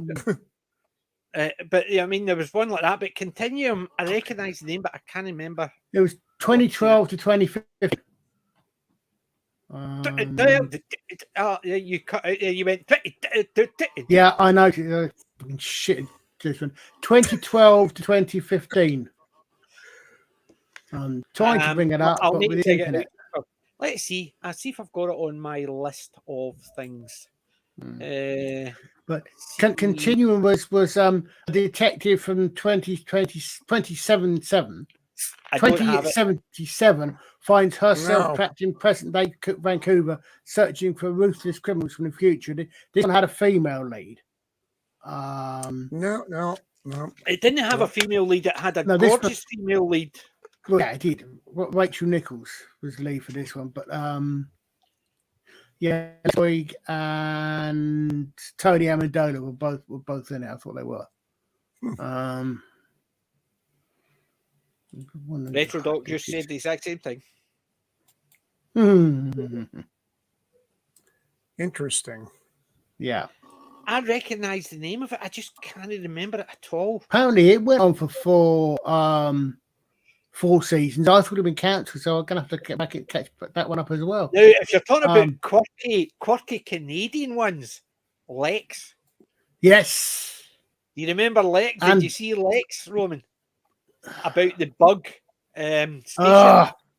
No, I'm aware of it. But Lex was weird. Stanley Tweedle was hilarious. It was weird as hell. I loved Kai of the Brown and G. The guy who played him was just so. When he walked, he strutted. He's got a bun in his hair and stuff like that, and he looked ridiculous.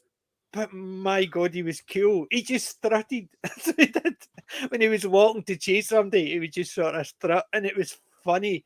But it was not a comedy, but they had enough self-awareness that they could be fun with themselves. Like the boy that played Kai, the dead assassin, strutting down with a bun, his hair up in a bun, last of the Brown and G. It was just ridiculous to the point where they just played into it, and it was just wacko and crazy and fun. I mean, the main character, the hero, was Stanley Tweedle, this wee weedy guy, and the only reason he's a hero is because he accidentally got the control of Lex, and Lex is the most powerful starship in the four universes. So he bumped into somebody, and he managed to get the control, and he just puts his hand, and without him, it won't fly and do anything. So he's in charge of it, and that's the only reason he's the most important person in the world. By accident.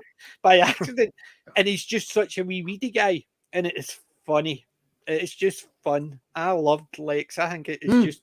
It was out there. It was a way out there. Could you imagine somebody coming up? I've got a good idea for a show. This weedy guy, this dead assassin who's got a bun in his hair, this sex-starved robot head, who hasn't been conditioned, and a bug spaceship. That's what a robot. Yeah, the robot. That was. She was getting. It was this big fat woman, and she was getting redesigned as a sex slave. So she went into the body modification, they cut all the bits off and regenerated it, and she came out as this Gorbit. And then the bit where it was going over her head to recondition her to love the first person she does, she just grabs a robot head and puts it in. And the robot head gets programmed and it turns in and falls in love with her to the point it actually... And let's not forget, she's got worm DNA in her as well. Let's not forget. She's got those things, isn't it? She's got worm DNA because it got mixed. The girl who was getting genetically reconditioned, just as she was about to be reconditioned, one of these worms attacked her, eat her, and it goes... And it's so basically, when she gets recombined, she's got worm DNA, which means she's a very powerful woman, but it's not a Mary Sue. The reason she's powerful is because she's been merged with this worm DNA. But they did that. They did that. I mean, it sounds interesting. But then one of the seasons they end up, didn't they? They ended up stuck on two planets or whatever with very, very much like the last series of Andromeda, where for almost the entire season they're stuck on the one world, and then they finally managed to get out right at the end of the last series, rather than flying around the universe saving, which they're supposed to be doing. But there was a few of them on and off. There seems to be. I mean, back in those days, I mean, like Timeless, I quite liked. Mm-hmm. I don't think you're talking about Travelers, Gary. I don't think it's Travelers, Gary. I actually know what that show is. He mentioned a show, and that's one of the few that we've talked about. I'm like, I know what Travelers is. I felt pretty good about myself. I've not actually seen it, but what happened to PJ? Is he okay? Are you with us? I'm just thinking, if there's an attack, I'm trying to dig something out, so I just went. Oh, he just stopped. He froze up on me. yeah. He's never coming back. Yeah, I think Travelers. I think is when they said that they're conscious, because there have been some throughout over the years. There have been several of them that sort of come back from the future to save the past. It's interesting concept stuff. I mean, there was a movie with Cheryl Ladd and Chris Christopherson called Millennium. Well, that was a weird movie. That was really clever idea. If you come back and okay, well, we need people to the future, so we can take people from the past, but we're going to take people from the past just before they die in a plane crash and move them forward. Yeah, it was interesting. It's a clever idea. Yeah, that's the half loose. That's Lex. That is Kai, last of the Brun and G. He's a dead assassin who gets proto blood to bring him back to life. Look, he struts around as if he's cool. Look at his hair. He just it's that ridiculous thing, mate. And then you've got the other characters. There's Stanley and that's Zev. And Zev. Right by Zev. Yeah. Zev of. So that's Zeb. So you've got the wee weedy guy, the thing there, her, gorgeous, and then you've got the bug. Where is the split? That's the ship there they're in. That's the robot head that's actually been programmed. And then you've got the ship, which is. I'm just trying to find a copy of the ship. Just how you can see parts of it, how weird it is. Yeah, it's. Like, come on. Because he dies basically singing. So he does. The last of the Brun and G. Oh, well. And it's basically this is how it looks. The whole setup of the whole thing. It doesn't what years was this show on? Oh, 97. 97. 97, okay. And the CGI is not very good. The makeup and all that is just that's what Zeb looked like before she got transformed. Oh. I'm just trying to find a copy of the ship itself. Well, that you could just see a bit in the background. You could just see the oh, come on. That's him there. Look, that's the only reason he actually can get it. He's the most powerful man because he does that. Evening, Peter. He does that, and that is it. Basically, he can take control of the ship.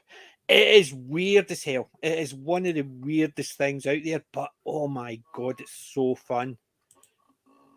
Hi, Peter and Keely. Oh, the Australians can do weird at times, can't they? They can. Oh, it's an Australian series? No, it's a Canadian. Is it? I thought Australian. Canadian.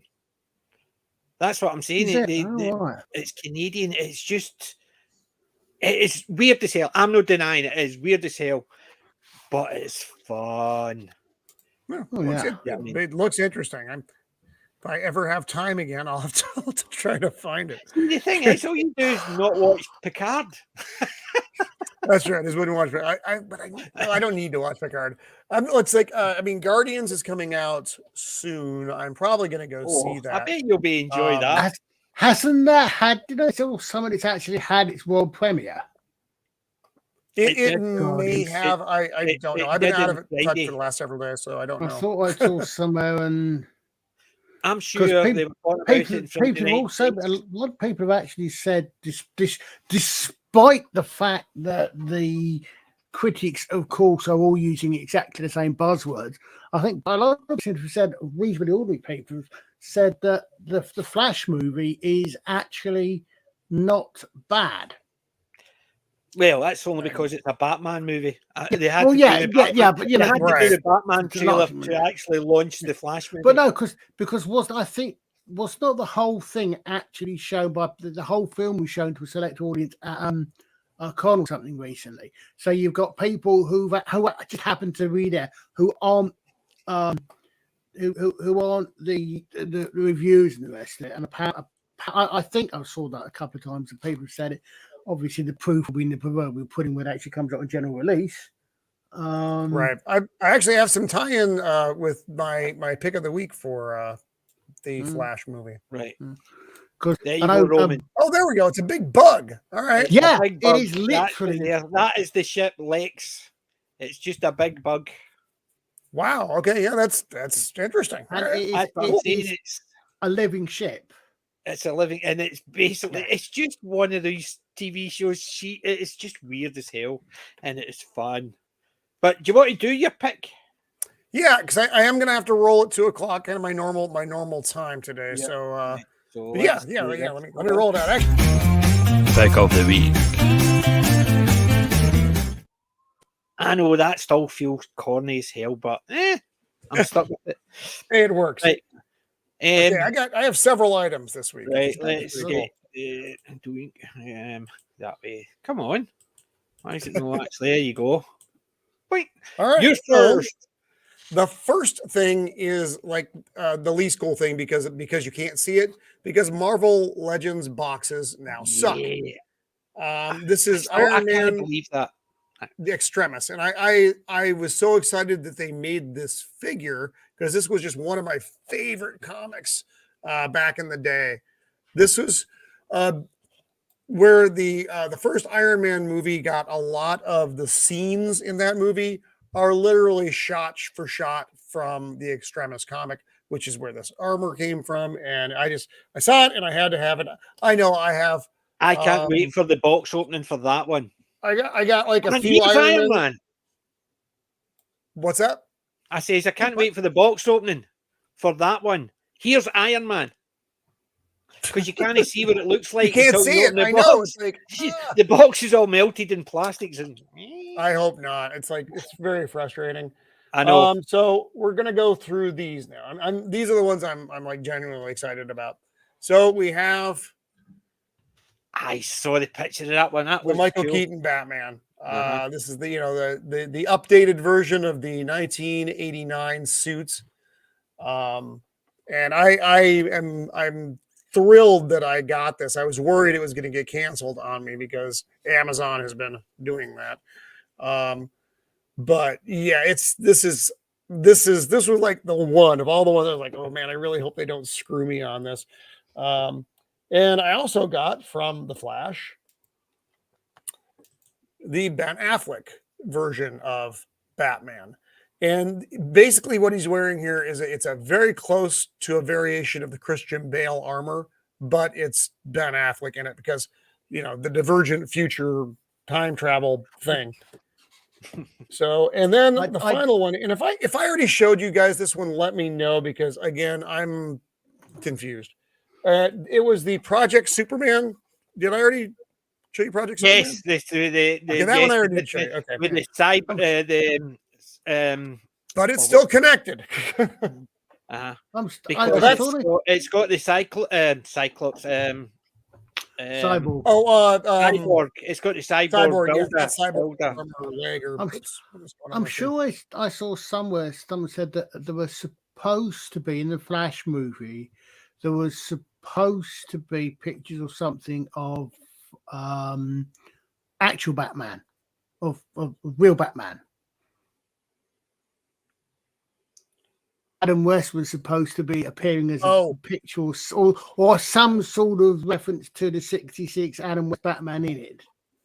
That wouldn't surprise me. I mean, I think that's all I they got do. there, Pete. See if that's the case, it'll be somebody's got a poster on the wall. Yeah, That something would- like that.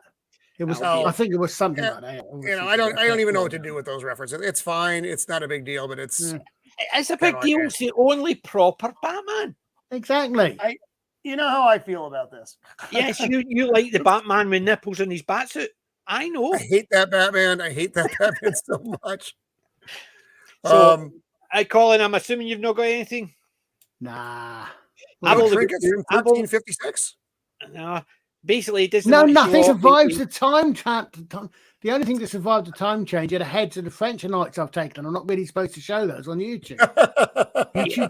YouTube gets unhappy if you show beheaded French Knights. Yeah. Oh, French wow. peasants, no problem.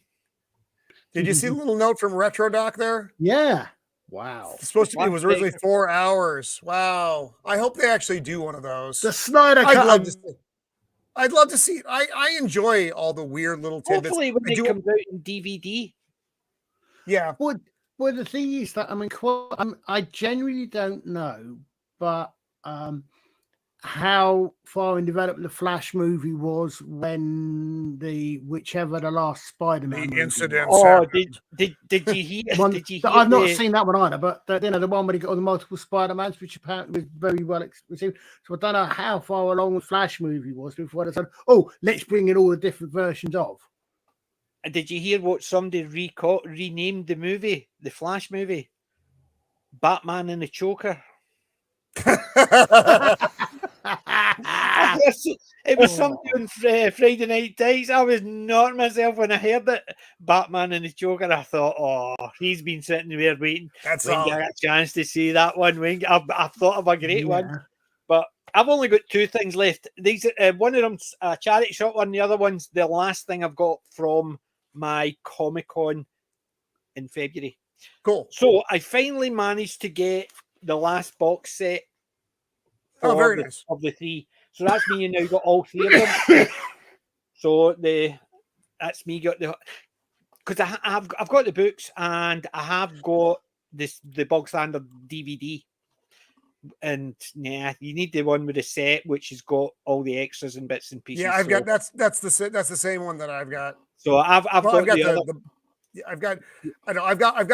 set that has the extended versions, the regular versions, the extended versions, and all the extras. Oh, it's upside down.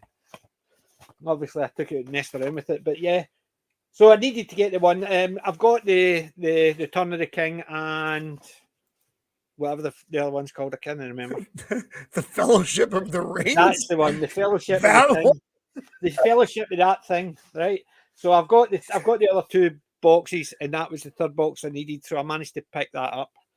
That's nice packaging on those as well, though. They did a good job of that. You and I are men who enjoy that. I like them to look cool, and they do. Yeah, it's just great packaging. Yeah, I mean, it looks cool, so it does. Yeah, and it's really nice. Yeah, I mean, even down to the fact is it's got the information. It's the map. Is that the full? That's great. It's like a 5-fold thing. It's really quality packaging. Yeah, unlike my Star Trek set, which is garbage. Full 3-week cut. Yeah. Yeah. So that'll basically something I can watch 3 movies enjoy. Yeah. So that's the last of my DVDs, and this is the last toy from my Comic-Con in February. It's finally out the drawer. Oh, cool. I love that. That's great. Yeah, I mean, I could not resist it when I saw it. So, Skeletor, so he's going up beside my He-Man. I've got a giant He-Man. I've got the small He-Man Funko, and I've got this now. And then I've obviously got all the Master Universe figures I got as well. So I've now got a shelf with He-Man stuff on it. So that is you need a bigger display, Peter. I do. I need to actually get rid of things like my wife in her room next door, so I can knock this wall back further, so I've got an extra room. Yeah, exactly.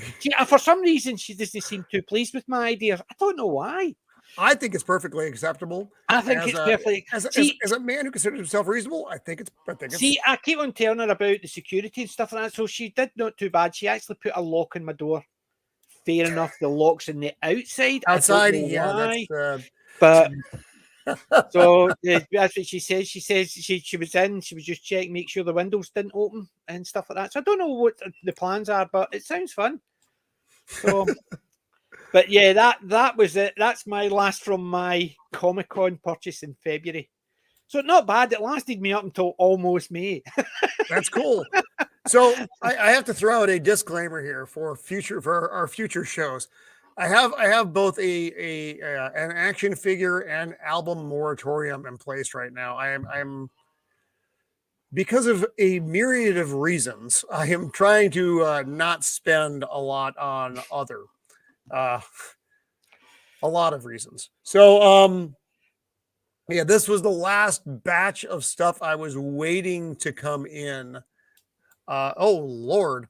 That was a fun movie. Come on, that was fun. God, that's just like the Monkey King and the Pig Man. Fun. The Pig Man lives, Jerry. The Pig Man lives. So the yeah, so I like the last of the albums came in, and then the last of my action figures came in, and then I'm like, oh, I'm so sad. No, I have things to look forward to, but it's mostly it's like getting my patio. The construction on the patio starts on Monday. I am excited and very nervous about this. Yeah, that should be fun.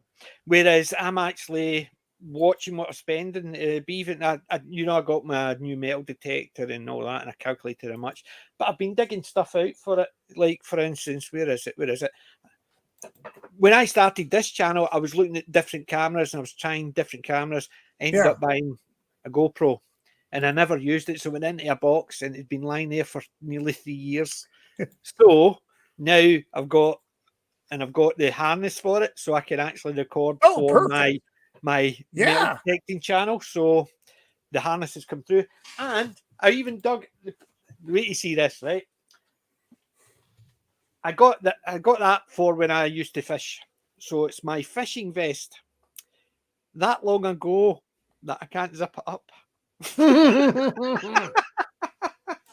kind of was about to I could just leave it on. It will look cooler. I thought I'll take out my old vest from when I used to go fishing because it's got all the pockets. And I realised if I do manage to zip it all the way up, the pockets will not ever be able to put anything in because it's pushing against it. So I decided I'd probably just leave it unzipped. Very Han Solo. I've been cutting costs by digging out my old stuff, and then I realised probably not a good idea. Is basically not all stuff fit. Yeah, I was a nice thin man when I used to fish and sit and do nothing. Now I'm trying to do out and walk about. I need to actually. By the time I'm finished in a couple of years, it might fit me. Well, it's goals. It's goals. But I couldn't believe it when I went like that and zipped up. I went that's long ago. Good. It just goes to show what happens when you've not real. Well, time gets past us all. I mean, it's just.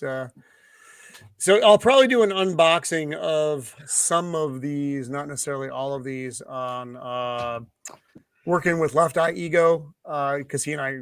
That's where we do our action figure show. So we'll probably have one of those coming up soon.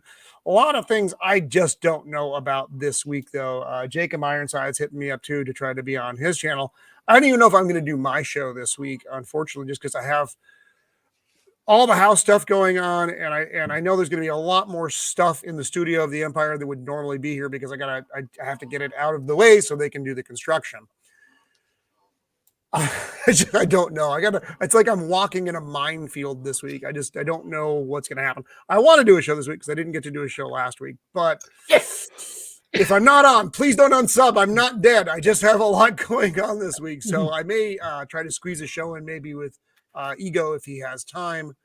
Because doing a shorter shows, but I won't be able to. If I do my show this week, it's not going to be the normal 4 to 7 hour bacchanal. It'll be something briefer. I have so much going on this week, so I apologize to everyone in advance for that. No problem. I'm actually, because obviously I've been busy and knackered, hence the reason why I'm going out to get exercise away from my computer and stuff like that. I've not even had time to do even a box opening video. So all that stuff I got from Comic-Con is still sitting in 2 bags over there. It's still there. It's unopened because I need to actually get out and do it. The directing videos is dead easy. You just basically start the GoPro, say, "Hi, I'm going to." Hi, I'm back in. Go. Go and walk and just press the record and stop, and that's it. So it's just a case of it doesn't take a lot, and it gets me out for a couple of hours walking up and down, finding nothing, finding bits of tractor. That's fun. Hey, actually, PJ, you need to come here, and I want you to use your metal detector on my lawn. You can find pieces of my son's car. Right, do you know how bad it is, right? Let's see if I can actually dig this out. Come on, it's not right. Where is it? Right, this is how bad it was, right? See this, the way stream thing I've done it now. They've actually, it's not just click share, it's click, click, click. Right, that one here is just a 2p piece modern coin, a washer, a bit of chain, I think from a tractor it maybe held a latch on, and a lump of lead that has got a dome part on it. No idea what it is. However, my most finds were, I'm building a tractor out my back. Bits of tractor, bolts, nuts and stuff like that. And that was the only ones that I brought home. Anything else I just piled up at the side of the field. I could literally build a tractor basically after my first day out, or my second day out. My first day out, I basically found a wall. And that was it. Well, yeah, on the old farm, which apparently has always been an old farm. Yeah. Well, so the place I'm on is actually been around since 1860. It was on the plans then. And it's always been a road. But as I said, 2 miles up the road one way is an old Roman fort. 2 miles down the road the other way has got Neolithic. A mile up north has got 2 battlefields from Robert the Bruce fighting Pembroke. There's a castle behind me. There's a keep just in the village.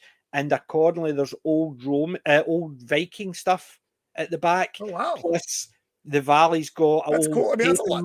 That's a lot of potential, dude. It's got old paper mills, old cotton mills and stuff. It's got a lot of history around it.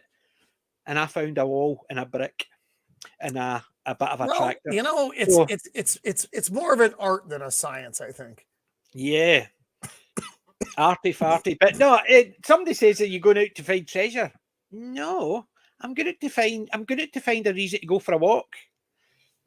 And that's the thing. I cannot go out for a walk just to walk because my brain, as I keep on saying, the only part of my existence is the worst is when I'm stuck in there with myself. I need to actually have something to concentrate on. Yeah, I mean, when basically I could stand in a warehouse and shout and I would hear less an echo if I'm talking to myself. It's basically when I'm in my own head, it's dull as dishwater. So I can't just walk for the sake of walking. I need to concentrate on something. Metal detecting is perfect. I walk up and down just listening for a beep, beep, and that is it. It keeps my mind occupied and it gets me out walking. Yeah, and perfect. I might find a wee bit of history. Might not, but the fun's the search. I like a hunt. Good hunting. Just call me Will. It's and you're right. It's the anticipation. I might find something. The beep goes, your heart speeds up, and you're like, I've got it. It's another tractor bolt. Well, do you know what? Do you want to know what my first, Colin might like this, my first find was? It was a strong bow. Not a strong bow. A strong bow can. Wait. A strong bow. It's a cider. I've had that. Yes, it is. I found my first dig, Strongbow can off that. How the hell did that get 6 inch under the ground? Maybe Colin went back in the past and he He planted knew it where I there was for you going to to dig find. and buried it. But that was my first dig. I brought it up. Strongbow No, I can. didn't. But now you mention Oh, it, no. that's a good idea. But yeah, that's basically it. That was my first find, a Strongbow can. And I had my GoPro running, but I didn't have a harness. So I clipped it on to a belt and it was, and I managed to dig it up. And then just as I finished digging it up, the GoPro fell. Then I clipped it back on after I'd finished it. So basically, you see me starting to dig and then finding the Strongbow can. And that was how much the GoPro worked. So I needed to get a harness. And I've got the harness now, so it won't keep dropping every time I'm using it. Good. So should be fun. If nothing else, people will see how much tractor parts I'll dig up. It's a surprising amount already. Yes, and basically there was big bits. I mean, I found the fender off a tractor. Basically wrong. How the hell did nobody notice that fell off a tractor? Wow. It's basically, it was Maybe the lying tractor there just under the dissolved, and maybe the rest of the tractor just disintegrated long Probably. ago, and these are just the remaining pieces. Yeah, but yeah, I can understand maybe a bolt falling off and nobody notices it, or else they notice it, but they can't find it in the long grass. But you're talking about it was about that side. How the hell did they not notice that fell off their tractor? So all I did was I put it to the They side. were drinking. They were drinking the cider. Yeah, probably. But oh my god! I'm having fun, and that's I mean I'm going out tomorrow, and I'm going out on Monday because I've got a bank holiday Monday. Yay! Oh, excellent. May Day, Yeah, cool. my bank holiday, so I've got 2 days to go out for a long walk. Although there's no short pier here that my wife keeps on saying, go for a long walk off a short pier. I don't know why. She's a understand. mystery. She's a mystery. Yes, It's not a mystery. It's not to me, yeah. And OJ, maybe does that mean I'm allowed to actually drive away from cops? Yeah, it's just like I'm picturing this. It's not good. Look, it doesn't fit me. And yeah, but I'm looking forward to it. I've created my new channel. It's up and running, and I've done 5 videos. The 5th one goes up on Wednesday, so I'm just now going to record anything, do a quick edit on it, and bump it up. You can tell it's a quick edit because there's part of it when I'm showing the pictures, there's no sound. I've not even looked for a bit of music to put at that part. It's just a case of do this with me talking. Then there's basically some pictures, no sound at all. It's just because I don't have the time to do all the clicks and edits and all this. I just time just to actually cut up, and away it goes. It's just once I get time, I'll do some box openings. That should be fun. Dude, do you remember that Lex Luthor in the power suit that I got and the Superman? I still got that stuff in boxes back here. I just haven't gotten to any of these. You've got an excuse because you're having to pack all that stuff up to do the refit. Well, yeah. So you've got an excuse. I've not. I just got so it just is. It's just I have a funny story. It's funny. It's not funny for anybody involved, but so as we all I explained last week, my son's car got plowed into, parked in front of my home. Mrs. of the Empire, when I got home yesterday, she's like, "You're not going to believe what happened." I'm like, "Well, tell me." She's like, "I'm sitting in the living room, like 8 o'clock at night, and I hear kaboom out in the street." And she's like, "Well, his car is gone. They couldn't have hit that again." My neighbor across the street, someone plowed into the back of his car. Same thing. I only looked down for a second. It's like the effing Bermuda Triangle out there right now. So the only difference is they don't miss. They don't go missing. They don't go missing. That's true. They certainly don't miss anything. Is the money that I used to have, or that's that's still in work. Anyway, so the car thing is still going on. That has not been settled yet, though the car itself is gone. I have a new washing machine, which is exciting and expensive. which So I didn't plan on getting this week. You don't need the gorilla tape to fix it all up again. No. So that was like a new. Why is Roman not getting new action figures? That'd be one of it. And then of course the massive construction project is the only thing. It's the most expensive thing, but it's the only thing I actually planned for of the many things that I have lost money on the last several days. I may for show and tell time though. I can break out some of my my classic things. Now they won't be new, but there'll be things that I can display because pick of the week. Because I have a lot to choose from, and a lot of just cool and interesting pieces back in the collection that I haven't really gotten to showcase. Because long before I had a show, I had that stuff. So there's quite a bit in there to choose from that we can show off, and I think that'll be fun. That'll be fun on its own. Yeah. So I'm gonna roll out here, PJ and Colin. Before I go though, I do want to say a big congratulations to my friend Copa Catania and his wife Jana on the birth of their baby Cecilia.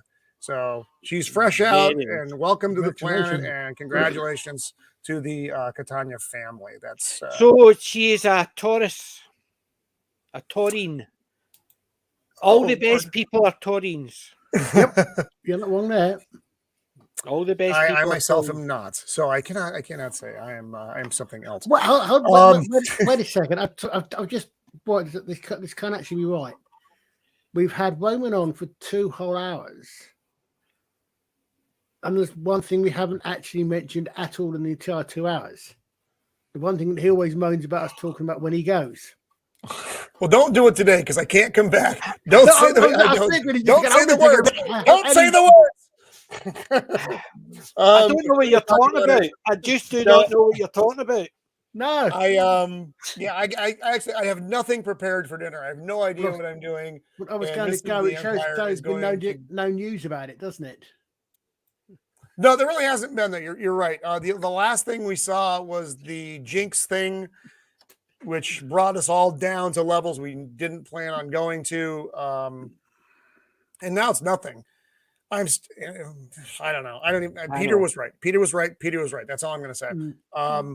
That's it. That's all I have. That's all I got. So on that note, fellas, and chat, it was. Thank you for having me again. I always love to be here. So it's been quite a week. Next week, I expect is going to be quite a week as well. We'll see how the construction goes and if my family survives it. So good luck. Have fun. Well, thank you. I appreciate it. Remember, when you just stand there and hold the beam up while he's fixing it, right? You stand like that. That's all you need to do for a couple of weeks until he's fixed it. No. When I nod my head. So, what's that, Colin? When I nod my head, hit it. It's the old joke. You're holding a nail, and when I nod my head, you hit it. Oh, hit the. Yeah, I get it. That's terrible, but I get it. Yeah, I'll be posting as the days go on. Like Monday is demo day. Monday they're tearing my whole thing out. I'll do some before and after stuff. So yeah, that was lovely. Why would he tear that down? And I'll go, because I wanted to spend a lot of money needlessly. So, yeah.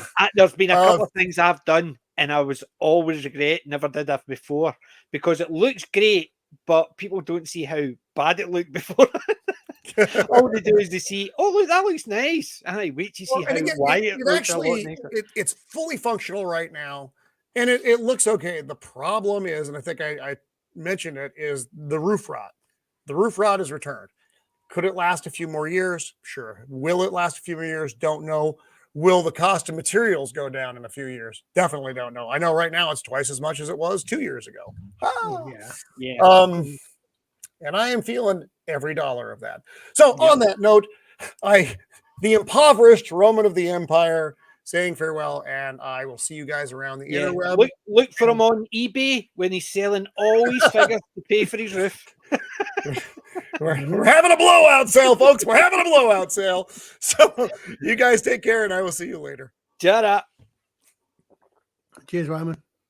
And then there was just the two of us. Colin, so what are your plans for the coming weeks? You know what my Oh. plans are? I've got Picard on my list, and I've got Monkey on my list. At the moment, I've now just you sent me down a rabbit hole, and I've just been looking in the background. I've currently got Fringe Continuum on the list to start downloading, and watch and rewatch. I've got.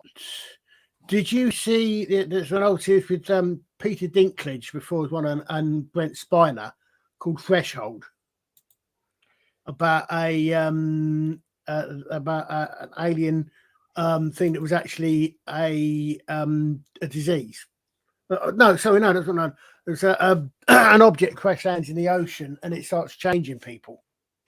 No, And I was don't only looking for one too. recognise that one at It's all. great. You got Peter Dinklage is this drunk womanizing. You mean like what he was in Pixels?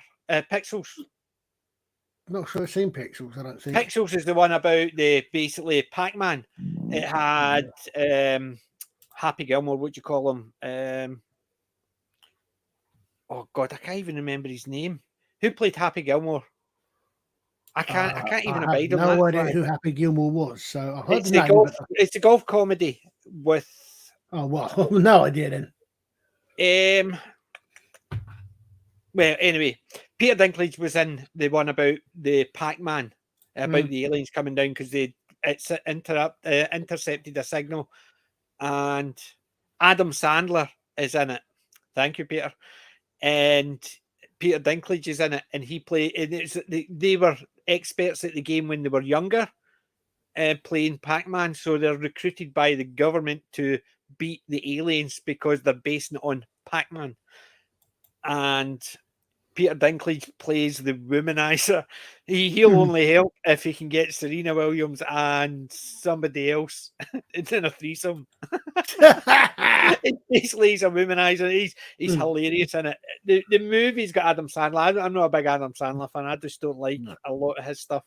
But it was fun.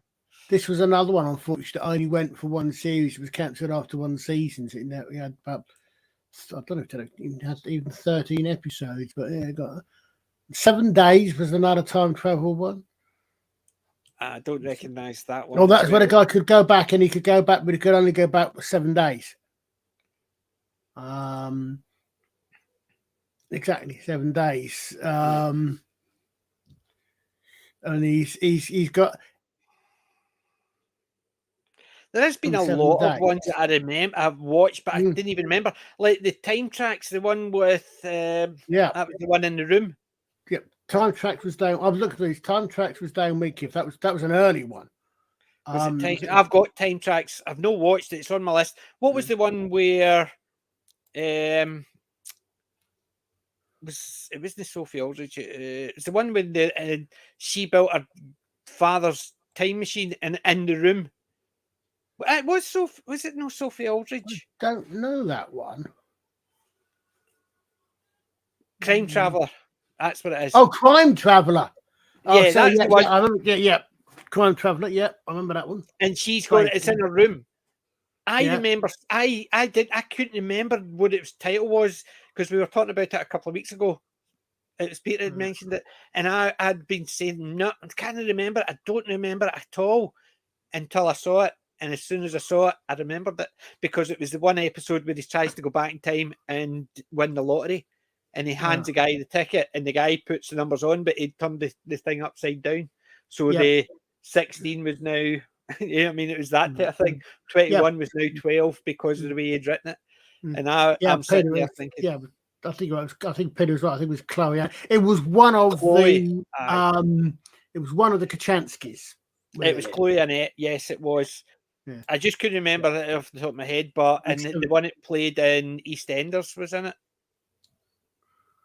He played the cop. 7 days a guy could go back, and he was sent back 7 days, and his organisation. So he went back, and he had a code word he could. So he just suddenly appears out of nowhere, and to solve something, he's got 7 days for someone to solve it. That was quite a good one. But there were so many of that sort of thing in the late 80s, in the 90s and 2000s. I say, and unfortunately, so many of them went. A Poltergeist: The Legacy, that was quite good. I remember, I quite enjoyed that one. That was more of a Psychological thing. yeah. Yeah, there's been some good ones where they go back and observe time, but they basically say all they're doing is going back. They're just sending themselves back as force ghosts, as it were, almost. So they couldn't interact. People couldn't see them. They couldn't talk to people. All they could see is they could see what was happening and hear what was happening. That was it. So they could walk through a door without the door being open. So they didn't need to worry about things like that. And that was quite a good one. It was just about a case of, but they couldn't, it wasn't with, it was, so I think they could go back like 20 years and stuff like that, so they could do historical stuff, but they couldn't go back like the week before to find out who murdered so-and-so. It was, they could only go back, it was like into the 60s, 50s and 40s, that type of thing. So it was things, cold cases or things like that they were doing. Or historical events like during the war to find out who had, and it was, they had enough time that most of the people they were investigating had died, so it's not as if they needed to worry about that. So it was, they were going back to find out things that historically was significant. They weren't using it for crime prevention, but they were finding out things, and it was one of these ones, a way to introduce history to people. Yeah. And it was done in such an entertaining way where they would go back and the two of them would be talking as people are talking over here, and you're sitting there thinking, how can they actually keep their concentrating what they're meant to be doing with people talking over them here? And it was quite well done, because you could just imagine you're sitting in there when they're signing the surrender of the Japanese, and he's giving a speech, and you're sitting there going, see, right, listen to what he says here. And if they could hear you, they'd be going, huh? Whereas because they can't, but you can imagine somebody watching both that and it's been recording, you're sitting there thinking, I can't hear him. Stop talking over it. It's that type of thing. But these actors were so good, it looked like it was filmed separately. But they would be walking around talking about them as they're acting the scene. Oh, yes, Peter. I remember Time Slip, and that reminds me, I've got a Time Slip box set from Big Finish to listen to, but I haven't listened to yet. Time Slip, is that the one? That's the one when they go through the fence, hole in the fence. The first one they go back. That's what I was going to say. The one where they climb under the fence. It was the kids, wasn't it? Yeah. I remember that one. That was quite entertaining. Haven't seen it for a long time. Remember the theme tune? The theme tune, there is a version of the theme tune. Basically, it's now started off my head. I'm not sure if it's the right one or not. No, because I think that actually maybe Mastermind that she's like fading into. But my musical brain isn't very well developed. I think we're something similar to. But yes, Time Slip I enjoyed that. I can't remember that one, I must admit. So, well, I can remember parts of it, but it is so long ago that I saw it, I couldn't actually identify. So we've got 2 box sets of Time Slip. Because I remember the 2 on that. When the first one they go back into 1940s radar station, Second World War, and if I remember right, one of their parents is there or something, and then the second story they actually go into the future. And their own future selves are there, I think. I can't remember it when I'm going into the future. All I remember them is sliding underneath and going back in time. Yeah. But it's one of those things. I remember it. I vaguely remember it, but it was such a long time. I was a kid when I watched it, so it was that long ago. Yeah, I mean, you're talking about a good 40 years, but I have got the recollection of them climbing under the fence. Yeah. It's a weird one. Yeah. I still don't know if I'm looking forward to Picard at all. Truthfully, I'm not really, but with the final scene, it looked cool. So, and I got an opportunity to get a hold of it for a couple of weeks. So I've got 2 weeks to make my decision.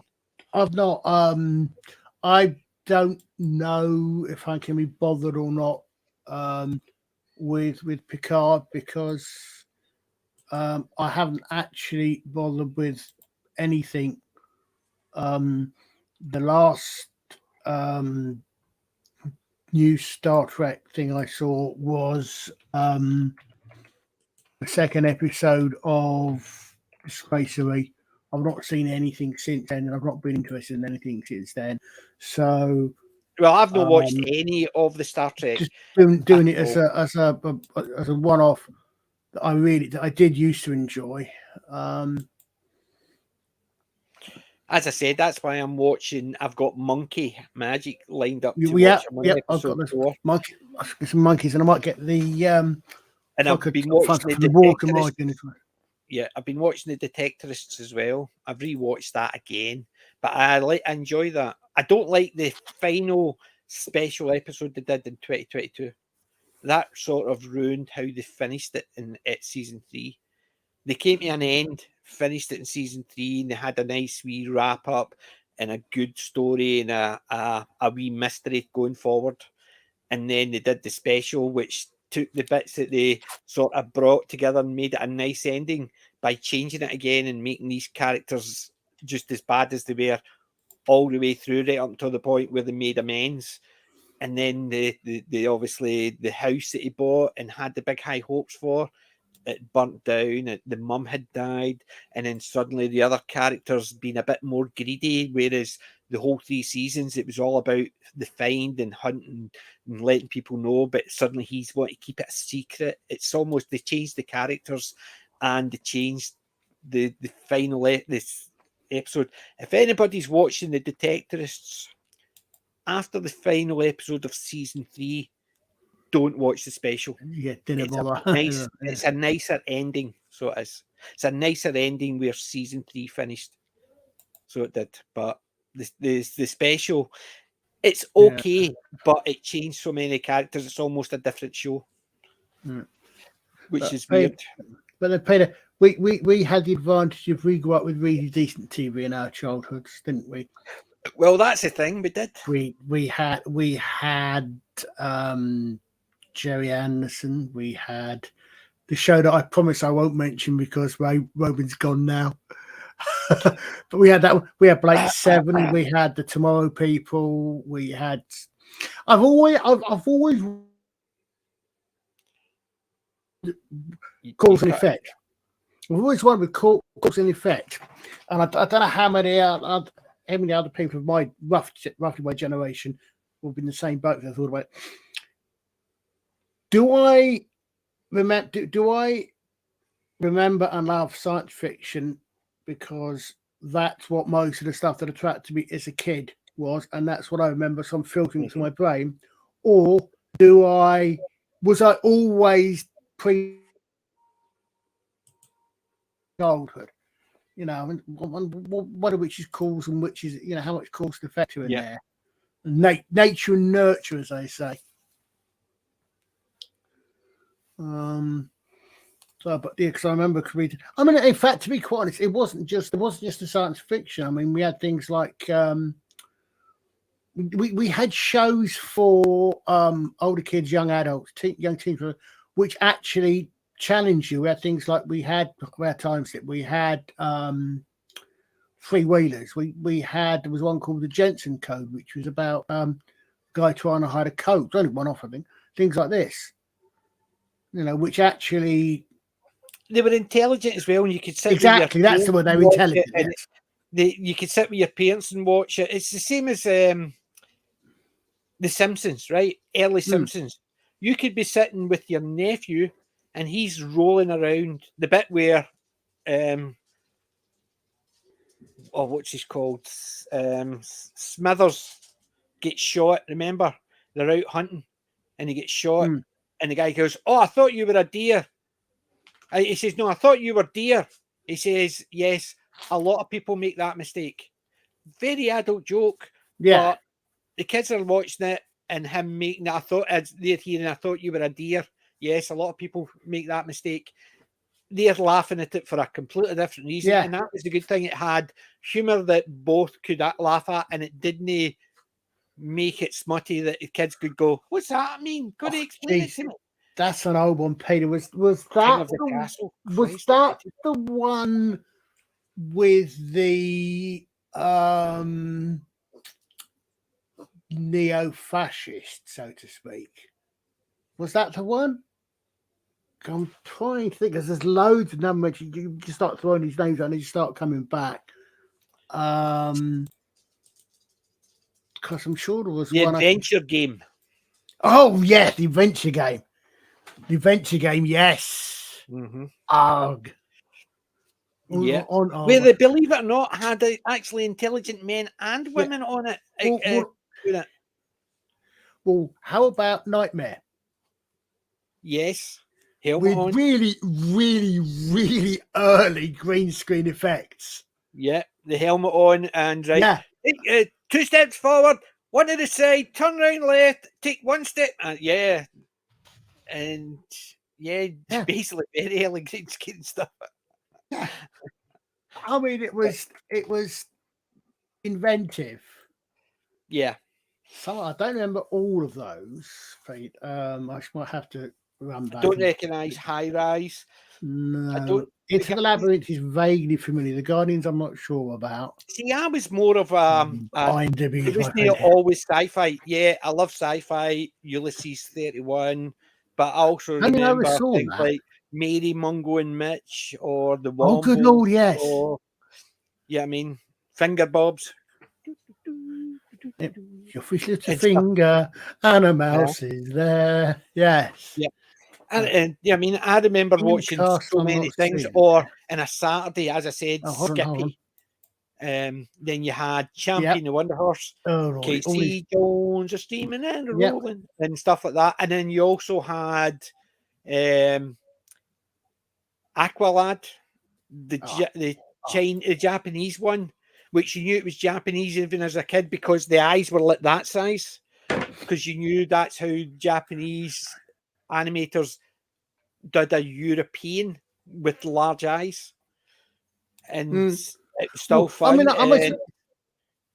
You also had the Mysterious Cities of Gold.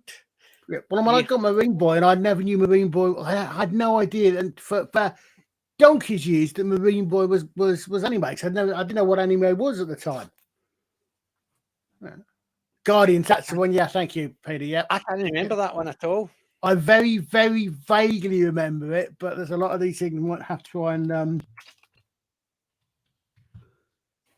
because there's a few faces, you know. You see some of the actors, you recognise the faces, even if you don't know the name, because they're in lots of those sorts of things. Oh, that was the same as that one, Out of the Unknown, the BBC one. I've got the box set because I caught one episode of that, and I thought it was really, really good. It went on from like the 60s right through to the 70s, but they only did like maybe 5 seasons, so there was a couple of years in between. But the early stories it had Hannah Gordon and stuff like that in it, and they had some characters which were bit part characters, but you recognise them later on in their career. So this is where they started. You had Bill Tandy, is it Bill Tandy, teacher, who played Alf. He played in EastEnders. He played, was it Albert? I can't remember it. It was like me, but you saw him. And I'm sitting there thinking, he's in EastEnders. He's in this, and he's in this now. And you see all these characters doing bit parts or in the background, and you recognise them, and you think he was a star in the 70s and 80s. He had a lot of TV shows. She was in this, and and it was that type of thing. Whereas you had Hannah Gordon doing a wee bit part playing an alien, and the only difference between the humans and the aliens were the aliens had one tooth. So they opened their mouth as they were talking. You just didn't see any gaps. It was just one tooth, and that was the makeup, and it was so effective because they didn't highlight it. It was only when they were talking you could see there was no space, so you realised, they're the ones that are meant to be from Mars. Yeah, I mean, it was that type of thing. So it was quite clever the way they did it because obviously they didn't have the budget to big aliens and stuff like this. So all they did was just add a wee bit. That when they were talking, you noticed there was no teeth, it was just one tooth, and it was so well done to highlight the difference between the two. But that was one I picked up, Out of the Unknown. I quite enjoyed that. It was a BBC one. But the Guardians sounds good. I need to take a note. I need to start taking notes of stuff, but because of this, I can't be bothered writing. So I'll need to actually start Yeah. thinking of a way to take notes of stuff. The Guardian's 1971, and the decline in England of the 1980s. The UK is broken up and England is ruled by a fascist military force called the Guardians. Yes, that's the one. Tripods as well, remember them? Oh, yeah. Tripods. I One just of wish these they'd days, I'm going to get around to reading a third book. I've actually got all 3 of the books, and there's a prequel called When the Tripods Came, and I haven't got around to reading those yet. I'm just looking.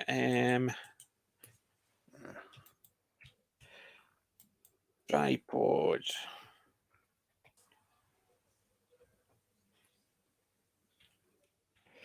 I've got it in Audible. That's what I'm looking for. Where are they? Where are they? They're in my wish list. I've got them. The Pool of Fire. It's the Tripods Series 3 book. The City of Gold and Lead. That was book 2. And Where the Tripods Came was book 4. So it was the prequel, but it was book 4. And the White Mountains. So White Mountains and the City of Gold and Lead were the first 2 seasons. Yeah. They never finished it with the Pool of Fire, which is unfortunate. But then book 4 is When the Tripods Came. Yeah, which it's a later prequel, yeah. Because I've got the 4 of them in my list to purchase. So but I'm waiting for Dungeon Crawler Carol to turn up before I purchase anything else. This is a bad idea doing this. Moonbase 3, Star Maidens, Manhunt, Spy Ship, The Omega Factor. I hate IMDb. Yes, I hate IMDb. They keep bringing all these things up. I remember most of those. Oh. Yeah, I remember that. And The Journey into the Unknown, Dennis Waterman falls in love with a mannequin. So basically the story of Mannequin.